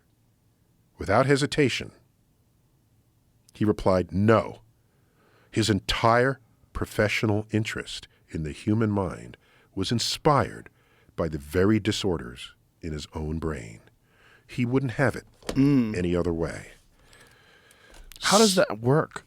Where they can't see faces, but they can read. No, you can see faces. They just But don't they just recognize don't- them. how- but It how does doesn't that- land in any place that you recognize. Every face, even if you've seen it before, is like a brand new face. Wow. So he'd have to recognize your voice, your vocabulary, your Movements. accents, and Yeah. your body gestures, this sort of thing. Wow. So Doesn't Brad Pitt supposedly have that? that I don't know. I don't know, Brad Doesn't he Pitt. Prosopagnosia. Yeah, I See if that's true.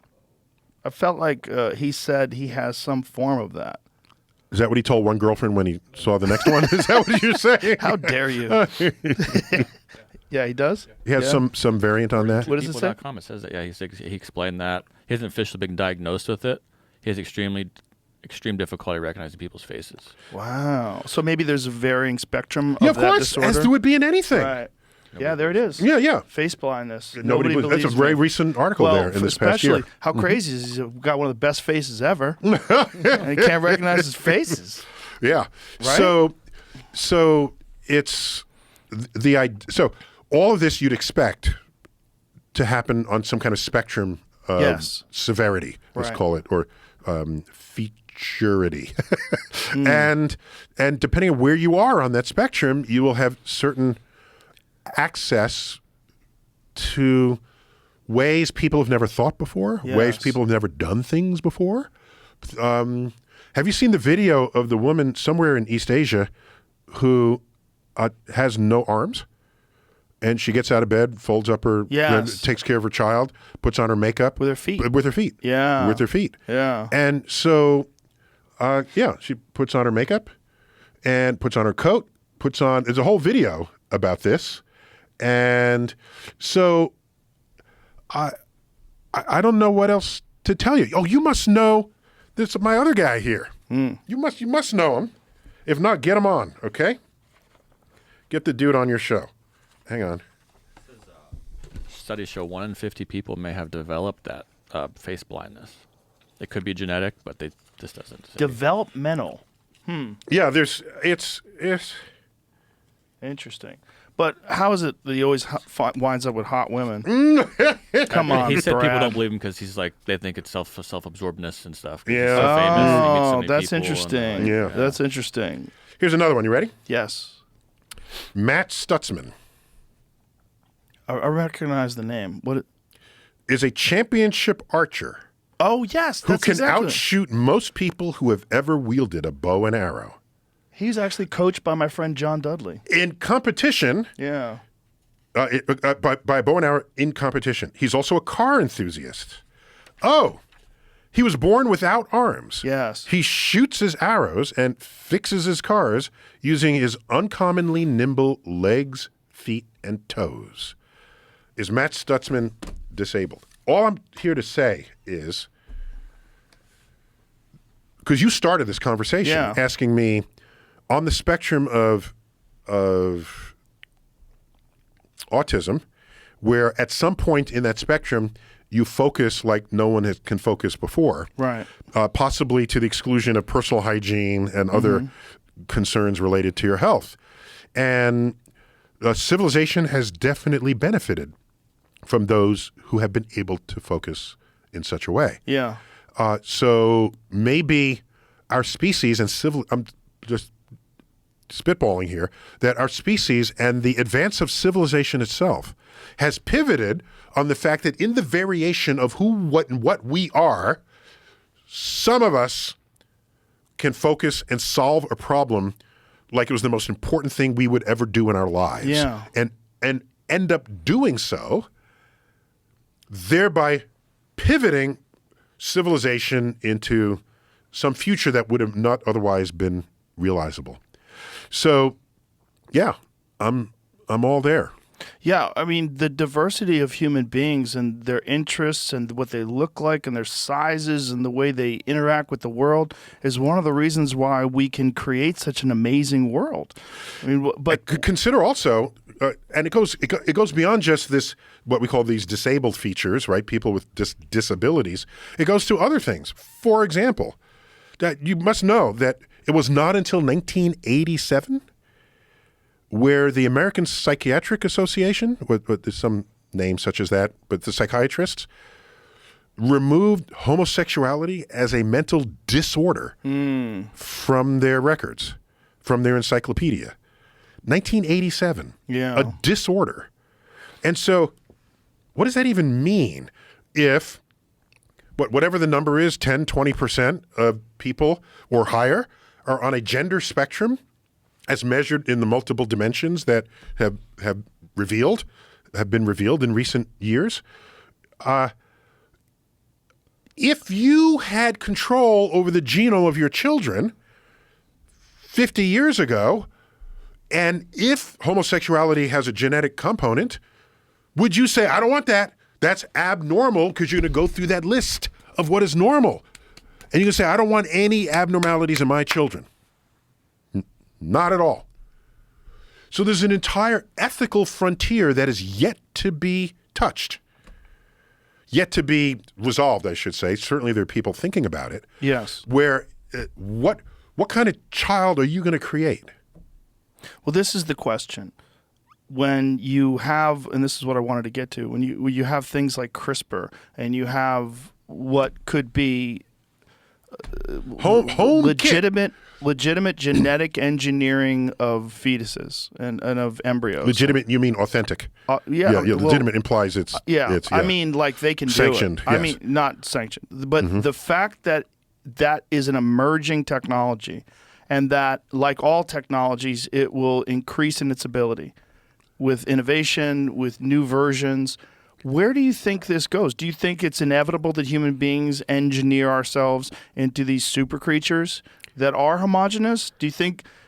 I think we, has almost always been the case, the science is advancing faster than our morality. Yes.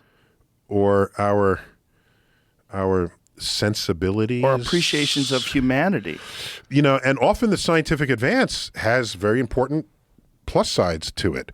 Here's what I want to see happen. If we can control the genome, let's just start with what already exists in nature, all right? We put ourselves at the top of the tree of life, but if newts could draw the tree of life, they put themselves at the top. Why? They can regenerate their limbs. And we can't. They would value that very highly. So would we. Let's get whatever that is in the newt, splice it into us, line up all the veterans who have, missing limbs, put them first. Regenerate them. If lobsters can do it, and crabs can do it, and newts can do it. But they are doing research on that, correct? I haven't checked it. I believe I read. I would hope so. Yeah. Well, we're doing research on growing organs and things. There's a huge need for that. Yes. You don't have to wait for someone to die. Right. Particularly the day we have self-driving cars on the road dominating the population of cars. I see that happening within decades, by the way, and I have good reason for thinking that. But the day that happens, we lose. So no longer do 35,000 people a year die. Right. In peak physical health, which has been a source of so many organ donors, right? Yes. You sign your card when you get your driver's license so that when you die in a car accident, we can harvest your organs. You're young and all your organs work. We don't harvest organs of 80-year-olds because they're 80 or 90, right? Right. So the day we lose the 35,000 deaths per year, I hope that happens at a time when we can start growing artificial organs. Have you done any playing around with auto driving features on things like Teslas? I know it's there, but I'm not ready. I'm not mentally ready. It's pretty to amazing. experiment. Jamie and I have the latest beta Okay. of Tesla self-driving. Have you messed with it at all, Jamie? Yeah. It's Yeah, What's your take I on had it? someone drive me around with it in the beta. it's not comfortable yet. Is the best I would say. Like I'm not. You keep your hands on the wheel? Yeah, me too. Yeah. And I haven't had to take over, but there's like one time I was like, well, I'm not doing this right now. I'll test it another time. Here's what I did do in a Like in Tesla. traffic. You put it on the Self-driving? it's not self-driving. Auto- No, just the simple. What's it called? All the old Cruise cars control? had it. Yeah, cruise control. But it's managed cruise control. Yes. Right. So I put it at 50 miles an hour. The traffic slows to 30. It slows to 30. Yes. With a prescribed car distance in front of me. Car comes to the traffic goes to a standstill. The car stops. All right. The traffic picks up. The old cars wouldn't do that. Right. Right.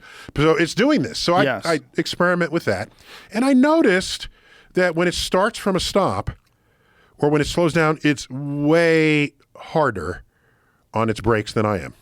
Yes. I'm way smoother driver than my cruise control. Yeah. So, and I've seen cars come in from the side and it abruptly stops when I saw it before it did. And so I don't know, but we're at the beginning. Judgment. It's dawn. It's the Yeah. dawn of this. But you're recognizing patterns and judgment and whether or not someone's paying attention and whether or not it's all gonna that has to happen is that it goes into an AI learning mode, and it gets the sum of all of these experiences of all drivers in these situations. Yeah, AI is going to kill some people in self-driving mode, but I guarantee you It's going to kill a lot less. it will kill fewer people Yeah. than without it. Have you seen Lex Friedman playing guitar while he's driving around a self-driving car? Yeah, Lex drove around in a Tesla while playing guitar. It's pretty fascinating. It's Right. So there's a headline here, and that I'm going to read. It's a very simple headline, but where is it here? T-E. Oh my gosh, where is it? There it is. There's Lex. Oh,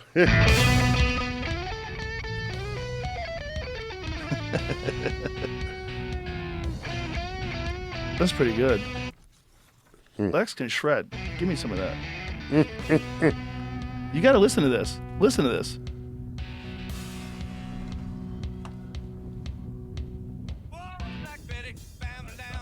Oh yeah, he was playing along. Here it that's goes. good. It's good Listen stuff. to here. Okay.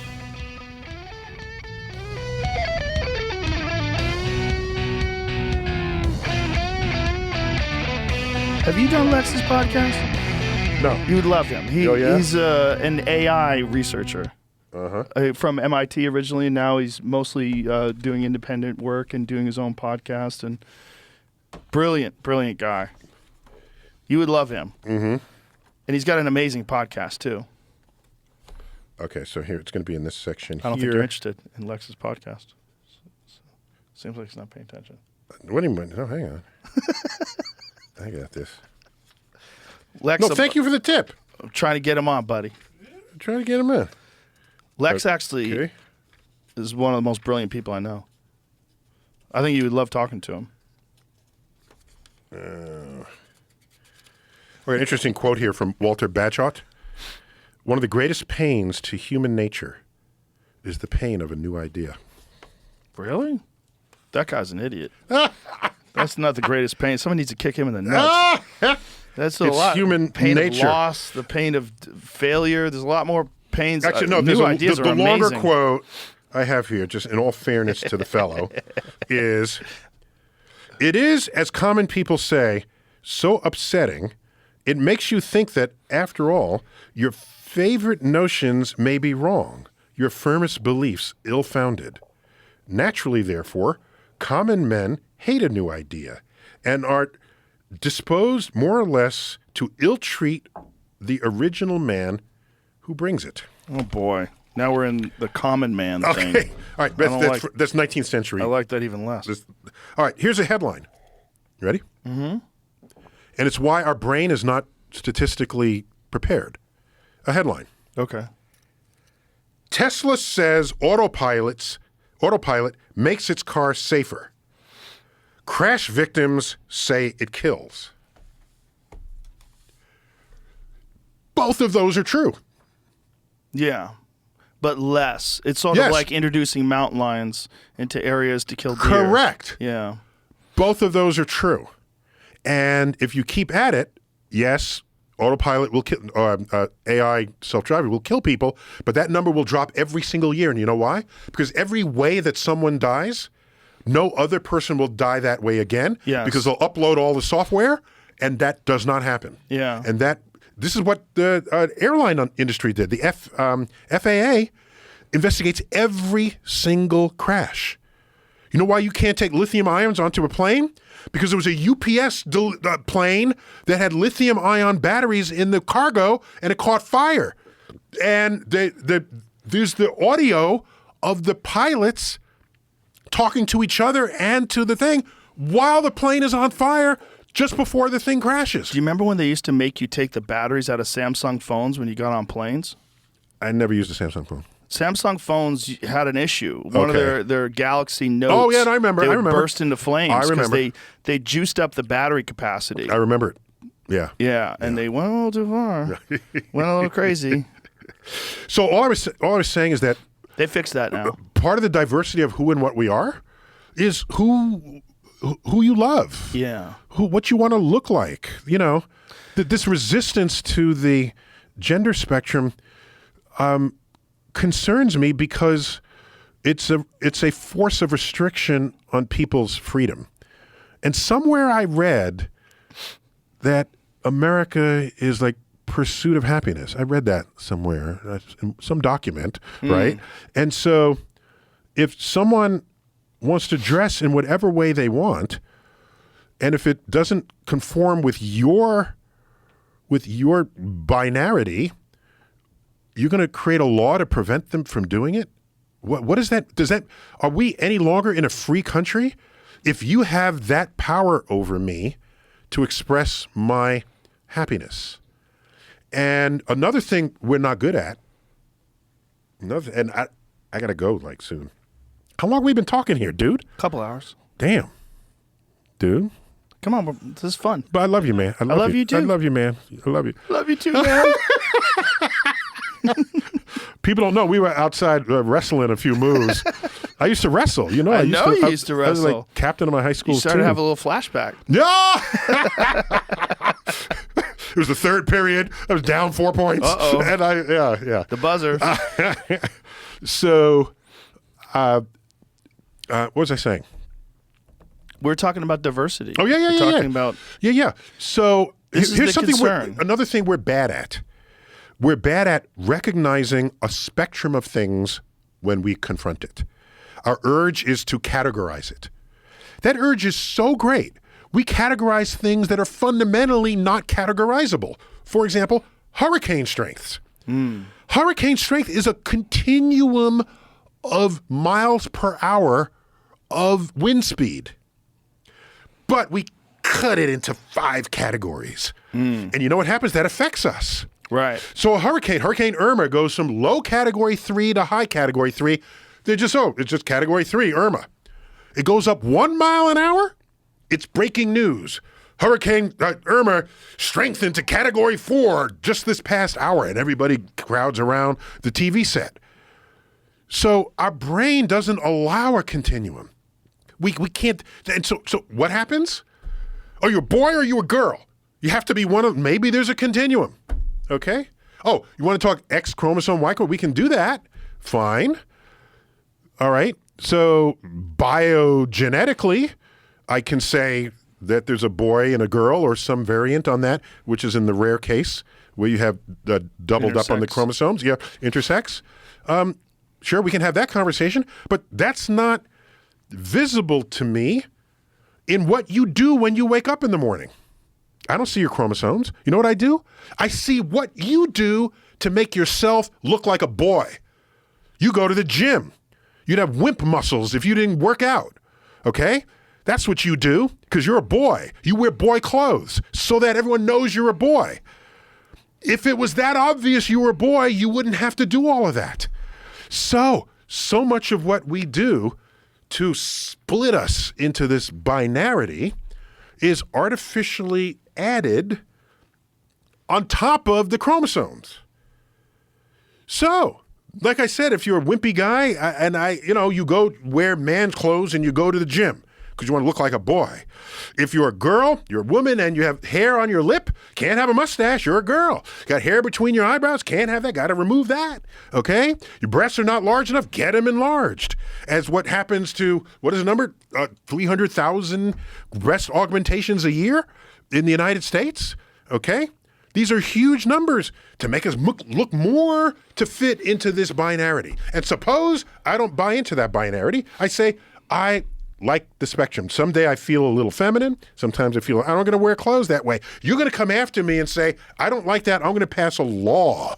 Oh my gosh, that's no longer a free country. Is anybody saying that you should pass a law that men can't wear whatever they want or women can't wear whatever they want? No one's really trying to do that. There are forces of are there? resistance in society that are strongly preventing it. Yes. Really? Well, I think that's unfortunate. But and by the way, back some to solutions this, like which bathroom do you use? Yeah. There's solutions there. Yeah. Just make unisex bathrooms. Yeah. And every new restaurant in New York City is that.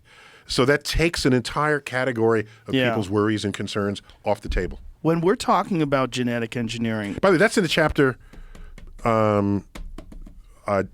gender and identity. And I didn't even get to color and race. Oh my gosh. Just before I go, I want to read a quick thing from that section. Please. But go on. go ahead. No. Finish with your point. My wonder is, like, where, if you try to look at what human beings are capable of doing now in terms of genetic engineering and what the hopes are, where do you think this leads us if this is allowed? It's not whether or not it's going to be allowed. It's going to happen. Where do you think this leads us to? Do you think this when you look at the archetypal alien? What is it? It's got a large head and no sex organs. And they never have hair. I want a hairy muscle, alien one day. A hairy with a hairdo. Right. Yeah, right. They're always bald, big eyes. 1970 afro. Yeah. What do you think that leads us to? Do you think that leads us to like one uniform shape? Or do you think it leads us to everyone looking like Thor? Like, where does that lead us to? Yeah, but of course Thor still had to go to the gym. But what if there comes a point in time where that's not the actor necessary? who plays Thor still had to go to the gym. Right. Well, with things like biostatin inhibitors, you aware of those? Yeah, I am. Yeah. So if they incorporate that into the human genome, then you're going to have people that have incredible amounts of muscle mass, and they don't even have to do anything to achieve it. But what you would have done was, as a parent or as someone in control, predetermine what they can or should be in life. Right. Whereas in a free world, in a free society, a person's own ambitions should be what guides them. Certainly. In my opinion. And I don't think that's a controversial opinion. Certainly. I agree with you. So- but my concern is... Yeah, if it's a real concern. Oh, and yeah. if the technology gets to the point where it's a uniform strategy and that people just start doing that to their children, we're talking 100 years from now, 1,000 years from now. Way sooner than that. 50 years easily. Where does this go? Easily 50 years. Yeah, so you want to have the muscle-bound family, but suppose one of them wanted to be a ballet dancer and had to be a little more lanky and what elegant. if we get to a point where genetic engineering could be utilized on fully formed adults, and you could change the shape of, like, there's people that are transgender. What if you could literally become a double X chromosome human being, and you will literally have a vagina, literally have breasts, ovulate, have a womb? I don't know how that would. I have to think about how that would happen. Well, that'd be like an extreme limit of an evolution of controlling, technology. Your genomes. Yeah, so that's a really interesting, different world. It means you can be whoever you want. Right. That's what we are on Halloween, right? You're what wherever are you your want to be. thoughts on human neural interfaces, like things like Neuralink and these technologies that are being proposed that would allow human beings to integrate with technology in a physical way, symbiotically? Yeah, so I have a chapter in here called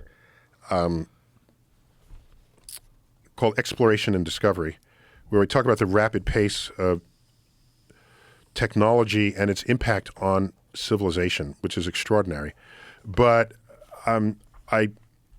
most predictions are wrong. You get it right in the first few years, and after a few decades... Well, with new technology, new possibilities emerge that couldn't even be anticipated. It comes in from the side, Yeah. rather than... Like the internet. More of what... Correct. Right. It reminds me of there was an ad in 1992, 1993, early 90s from AT&T. They had a relatively successful ad campaign where they said, have you ever wanted to da-da-da-da-da-da-da, and they say some futuristic thing, and they say, you will. AT&T will bring it to you. Yeah, okay? I've seen that. One of the commercials was something I've never wanted to do, never dreamed of doing, never did, and never will do. They show a guy on a beach, okay? And he's working on a tablet, which was a good predictive thing. Tablets did come. He's working on a tablet and said, have you, and there's a surf coming in. It was a beautiful beach scene. He said, have you ever wanted to send a fax from the beach? Well, you will. AT&T. It's like, no, thank you.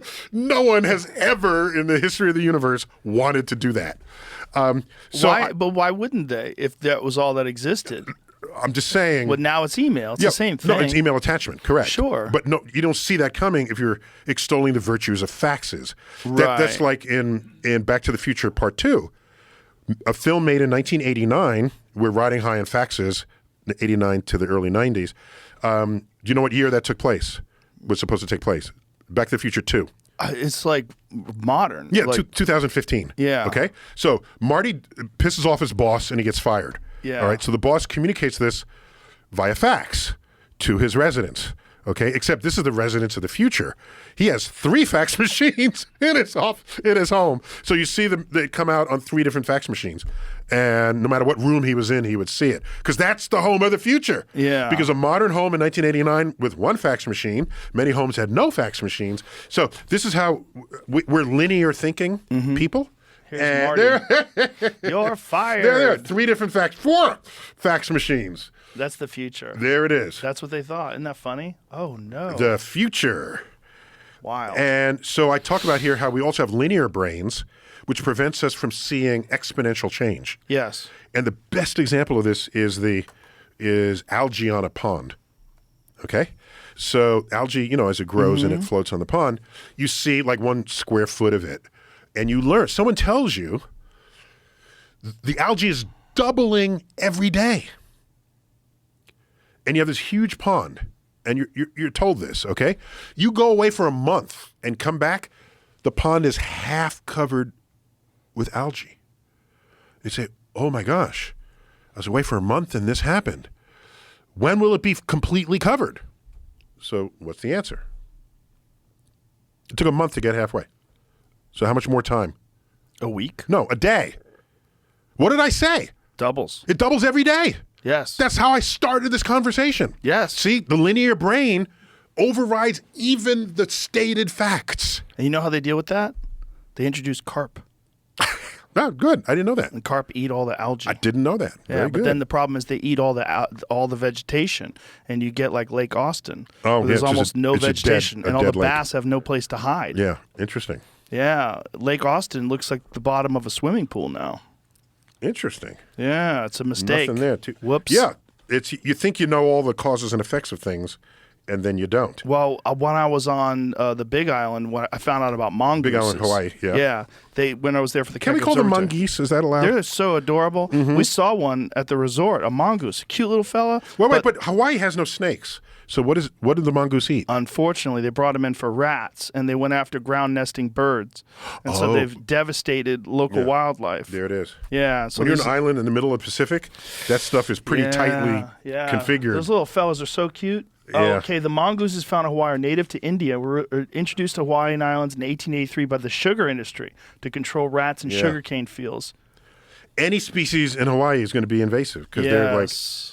But then it gets to a point where people are making the argument that wild pigs are no longer invasive because they've been there as long as the humans have. Yeah, so it's only a problem when it's a problem. Yeah. Is really what that comes down to. Right. I'm told that L.A. palm trees are not native. Right, they're not. Yeah, but they're they do from really Hawaii. well there, and they haven't overrun the city or anything. Well, also they're like symbolic of Los Angeles. Yeah. The palm tree. Yeah, you got it. They're everywhere. Okay, so I make a prediction by the year 250. I have a bunch of predictions here. Okay, let's hear it.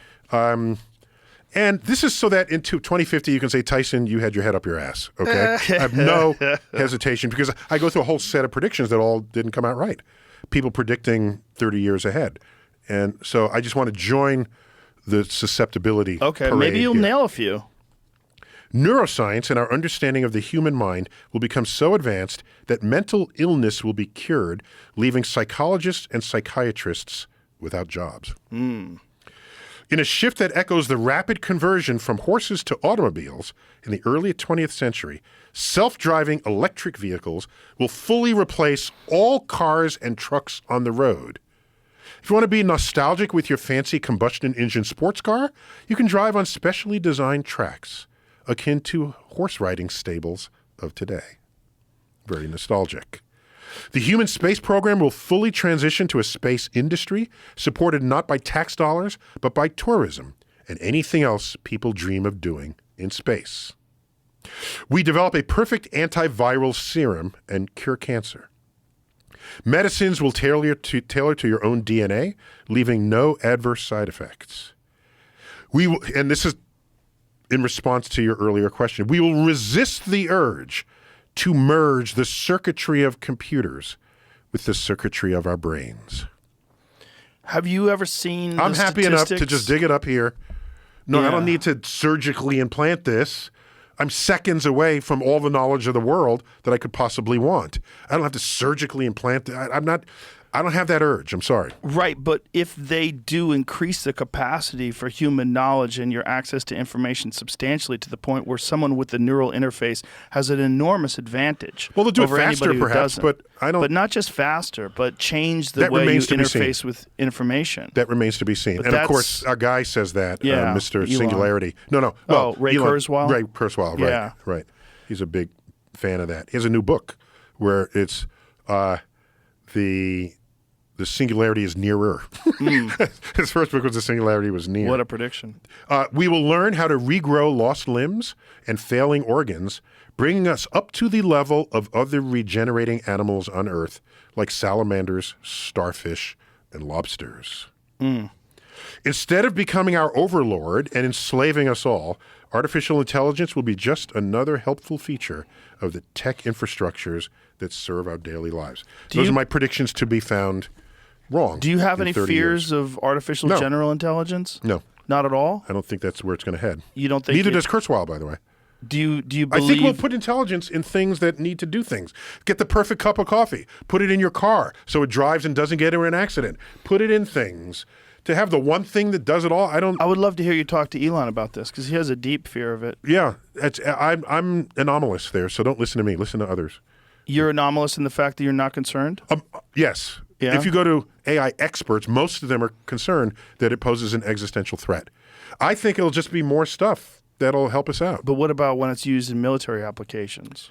Well, that is an ethical. I mean, all Yeah. military operations involve some ethical decision tree. Right. So it would be added to the ethical decision tree. But when you have unethical foreign countries that will use these sort of that's artificial general anti-tank warfare, so you need ways to combat that. It'll escalate. Yeah. But once By the way, it the gets countries live, have ministers of AI. We don't. Yeah. We're behind on that curve. I'm worried. Worried Yeah. about that. That's the concern, right? The concern is that someone else is going to implement it Yeah. and they're not going to have ethics or morals behind it. They're just going to have this idea of control and dominance. Correct. And so there's always the bad actor that Yeah. you've got to and the military, they're paid to consider And the real the concern conduct of a bad actor. is that we become them to beat them. That's the fear. Yeah.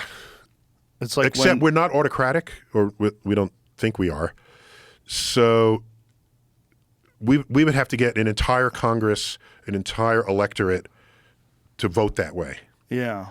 And that's, if we do, I don't know what the future of the world will It's be at spooky. that point. It's spooky. It's spooky because, spooky. again, that we don't have the ability to sort of extrapolate and look at the future in terms of like how all these things are implemented and Right. what the overall result's going to be. Mm-hmm. So you're not worried about these human neural interfaces at all? You don't No, see I don't that see it as being happening. I just you don't don't see it happening at all? No, I think we'll resist it. I think it'll. But didn't we? There's a lot of people that resisted email. Like I don't even have email, man. Those people all got on board. A Yeah, lot of and people used to resisted print cell their email. phones. Remember that?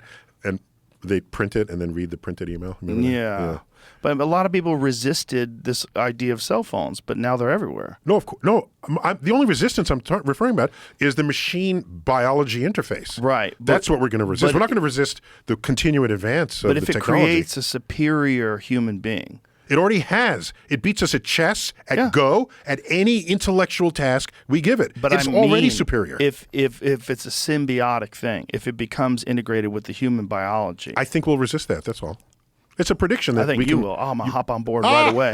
I'm gonna be one of the first people. I'm gonna drill a hole in my head. The Elon, cyborg. let's go. Implant it. I don't want to be left behind. Okay. Well, the real concern is that it's really going to separate the haves from the have-nots. Because if it does give you an advantage economically, an advantage in terms of your intellectual capacity, you're going to have this advantage because it's going to be prohibitively expensive, I would assume, initially. Often things that are prohibitively expensive initially don't forever stay that way. Right, like cell phones. Of course. But eventually it becomes... Or flat panel TVs. Sure. They're like impulse items at Kmart. I was right? just at Walmart. I can't believe how cheap they are now. 50-inch TV. It's nuts. Yeah, it's nuts. Yeah. It's crazy. They were Used to be- so expensive. I remember, and heavy. Like 20 grand. Yes. Yeah. Tens of thousands of Yeah. dollars. And they'd come in like wood crates. Yep. And You, now you have to can, you needed power tools you to can undo do it. it yourself and mount them yourself on the wall. Let me leave you with some thoughts here. Okay. Please do. There's a section here on race and color, which is another thing with the variation of what we have in the world. Just a point I want to make. When European anthropologists started running through Africa and started describing what they saw, their urge was to say, everyone in Africa is this thing, and they have dark skin, woolly hair, and that is a thing. And they called it a race, and they called it the Negroes, okay? And this is our attempt to classify into few categories something that might actually, in real life, be on a spectrum. We know that the human species began in Africa. And everybody who populates everywhere else in the world came out of Africa to do that. What that tells you is that the genetic diversity within Africa as the origin of our species is greater than it is between any other two people anywhere else in the world. But because the anthropologists were not thinking genetic diversity, they're thinking skin color. They put them all in one bin. But if you have the most genetic diversity, then in practically every way humans vary, you would find the extreme of that in the African continent. Where would you find the tallest people in the world? Watusi tribe of Africa. How about the shortest people in the world? Pygmies. The Pygmies. Not even that far away. Right. Geographically. They have the same skin color, so the Europeans said these are one group of people, one race. Where might you find the slowest people in the world? Well, no one looks for them. Where would you find, there's no races to find the slowest people. How about the fastest people? Africa. Okay? People of African descent have dominated the long distance as well as the sprint, two completely different physical abilities. Oh, but they're all dark-skinned people. They're all Negroes. Okay? Where would you likely find the dumbest person in the world? Africa. How about the smartest person in the world? Africa. How about the Egyptians? The From Europeans did not look for people smarter than they were. Okay? And to this day, where they find evidence where that might have been the case, you have people saying aliens did it. Egypt is, of course, in Africa. Yeah. A brilliant civilization. Oh my gosh. While Europeans were still either disemboweling heretics or whatever the hell they were doing, I was even before that, thousands of years ago. So my point is, if you don't look for it and you don't find it and you're going to create a map of humans of the world, you're going to put yourself at the top. That's what you're going to do. And you're going to write things like this. Who do you want to hear from? Thomas Jefferson or Francis Galton? Jefferson. Jefferson, 1785. Speaking of the Negroes, Comparing them by their faculties of memory, reason, and imagination, it appears to me that in memory, they are equal to the whites. In reason, much inferior, as I think one could scarcely be found capable of tracing and comprehending the investigations of Euclid. And in imagination, they are dull, tasteless, and anomalous. What is Euclid? I honestly don't know how many Euclid-fluent white people Jefferson knew in the original American colonies. Euclid invented geometry. Okay, Euclidean geometry is ancient Greece. And his books still exist to this day. So he's saying the black slaves don't know Euclid, can't figure out Euclid. Well, they haven't been educated. Well, regardless, The whole how thing is many so how many ridiculous. white farmers in 1785 USA Also. knew Euclid? Yeah, No. zero. Okay. Okay. But whatever were his observations and objections to black people, he had no hesitation continually mating with at least one of them, producing 6 children. So you know what I did here? Then there's a guy who wrote a whole book comparing black people and white people, a book that was used into the 1960s. It was called The Origin of Races by Carlton Kuhn. He wrote, if Africa was the cradle of mankind, which he recognizes, it was only an indifferent kindergarten. Europe and Asia were our principal schools. So these are people putting themselves at the top. He's white, so he's got to put white people at the top. Then I thought, suppose anthropologists were black racists instead of white racists. What would they write? What would they come up with? Well, also what he's saying is ridiculous because if it's kindergarten, how did they do the pyramids?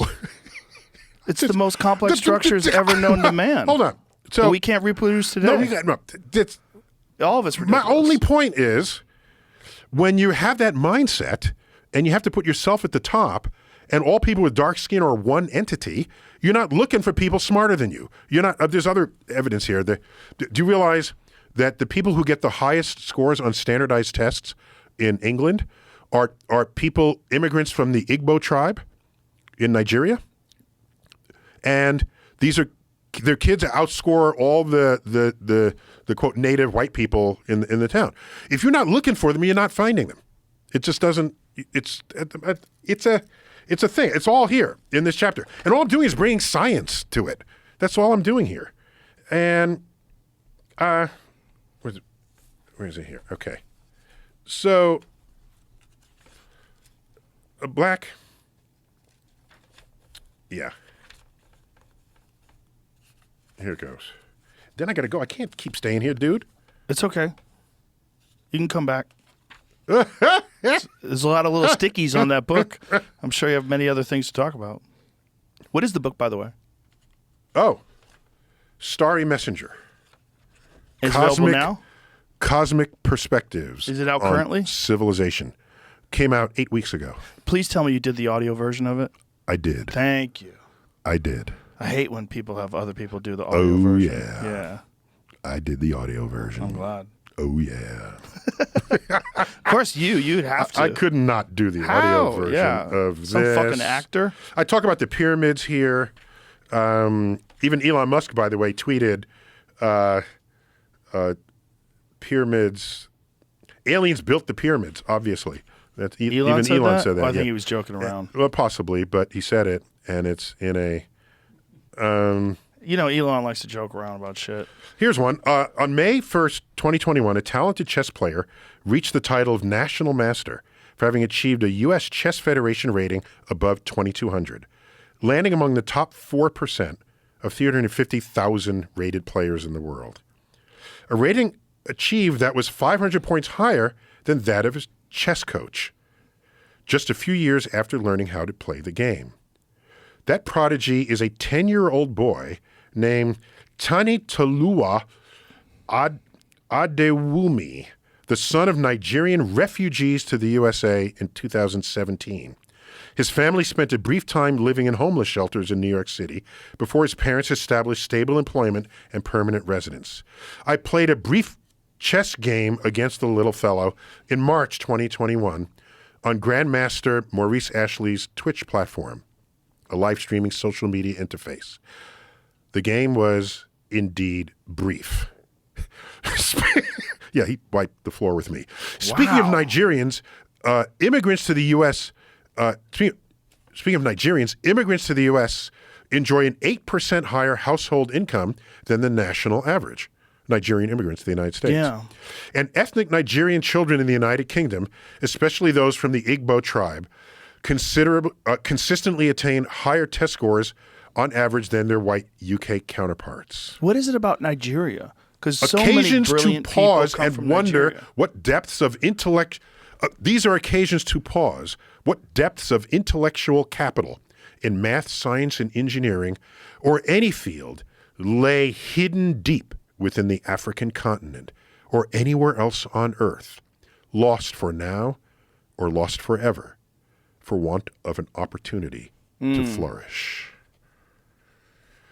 I'm going to leave you with a fast list. I want to tell you what my racist black anthropologist found. Let's go back to the 19th century and let all anthropologists be black racists instead of white racists. Okay? Okay. What would they say? So, all right. Chimpanzees are humans' closest genetic relative. We just need to find similarities between chimps and white people, and that would be surefire evidence of their less evolved state. Because that's what people were saying. The blacks were still evolving, and they show a chimp, a black person, and a white person. And so that's, you can enslave black people and laws against them. It would way to justify it, because of course you're going to put yourself at the top. So now, hypothetical black racist anthropologist. Chimps and other apes. So this is a list. This is in a book that was never written. Chimps and other apes grow hair all over their bodies. The hairiest people you've ever seen have been white people, with mats of hair across their chests and ascending their backs. Their body hair can even reach upward and out of their shirt collar. Black people do not remotely approximate this level of hairiness. There was no mention of this in any of those books. Distinct from their face, hands, and feet, part the hair of most chimpanzees the way they do to each other when checking for lice, and their skin color is white, not any shade of black or brown. Chimps tend to have big ears relative to their head size. After decades of ear watching, I can attest that the biggest ears I've ever seen on humans have been on white people. Have a look yourself next time you're in a crowded public place. Doubtless there's strong overlap, but the size of black people's ears can be as little as half the size of white people's ears. You might now ask about the famously large ears of President Barack Obama. But he is precisely half white, just as much white as black. So maybe his big ears come from the white half of his family. For most of the 20th century, Neanderthals were portrayed as stupid and brutish. Turns out, beginning in the 1990s, genetic research revealed that Europeans are between 1% and 3% Neanderthal. Africans, 0%. That can't be good for Europeans. Time to clean up that backward primitive image. Since then, published references to Neanderthals instead comment on what must have been their creative, artistic, inventive, and articulate ways, crafting sophisticated tools and technologies to shape their world. Look how easy it is to be racist. Let's continue. Chimpanzees invest quality family time pruning each other's hair. We've all watched them do this. Apparently, the lice they find must be tasty because whoever plucks them from the other chimp's head also eats them.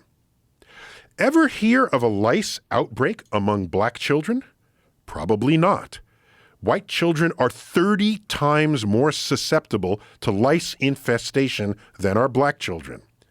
The parasite simply likes to lay eggs in the hair of chimpanzees and white people more than on the hair of black people. This goes on. This is over. This could have been included, and they would have said, well, wait a minute, maybe all humans are together and chimps are something completely different. But they didn't go there. Their bias prevented their analysis of information that stares flat into their face. Okay? Here's one. I'm going to skip some here because I got to go. I got a plane waiting for me. I'm skipping some here. Ready? Yeah. This is one more from the chimp vault. I have others that are not chimp related. Here's one. Chimpanzees love to swing in trees. Apparently, so do suburban white children. They typically can't wait to build and live in a backyard treehouse. You have not likely seen black children even contemplate the idea. White people clearly want to return to their fully primitive state. This would be a racist black person, okay, from the 19th century, publishing, trying to find ways to enslave white people. That's a cosmic perspective. That's a, look, dude, this is what we were doing as humans to each other, not recognizing authentic diversity in who and what we are, trying to separate, to say, I'm better, I make the rules, and whatever rule I'm making, I'm going to put myself at the top. And you're not going to be at the top because you're different. Do you anticipate that as people get more education, Starry Messenger. more information, and as we evolve, that wanna we'll believe that. stop doing that and we'll start recognizing the importance of diversity? I want to believe that. And that it's our strength? I want to believe that. I want to believe that too. I so want to believe that. Okay. Here it is. Then I really got to go. Okay. Last one. This is a quote, a short quote from Horace Mann, 200 years ago. I want this on my tombstone. I beseech you, nobody uses beseech anymore, I love it. I beseech you to treasure up in your hearts these my parting words. Be ashamed to die until you have won some victory for humanity. Our primal urge to keep looking up is surely greater than our primal urge to keep killing one another. If so, then human curiosity and wonder, the twin chariots of cosmic discovery, will ensure that starry messages, these are messages from science, from the sky, from the universe, continue to arrive. These insights compel us, for our short time on Earth, to become better shepherds of our own civilization. Yes, life is better than death. Life is also better than having never been born. But each of us is alive against stupendous odds.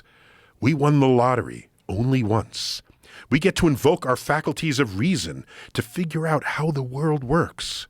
But we also get to smell the flowers. We get to bask in divine sunsets and sunrises and gaze deeply into the night sky they cradle. We get to live and ultimately die in this glorious universe. That's a hell of a tombstone.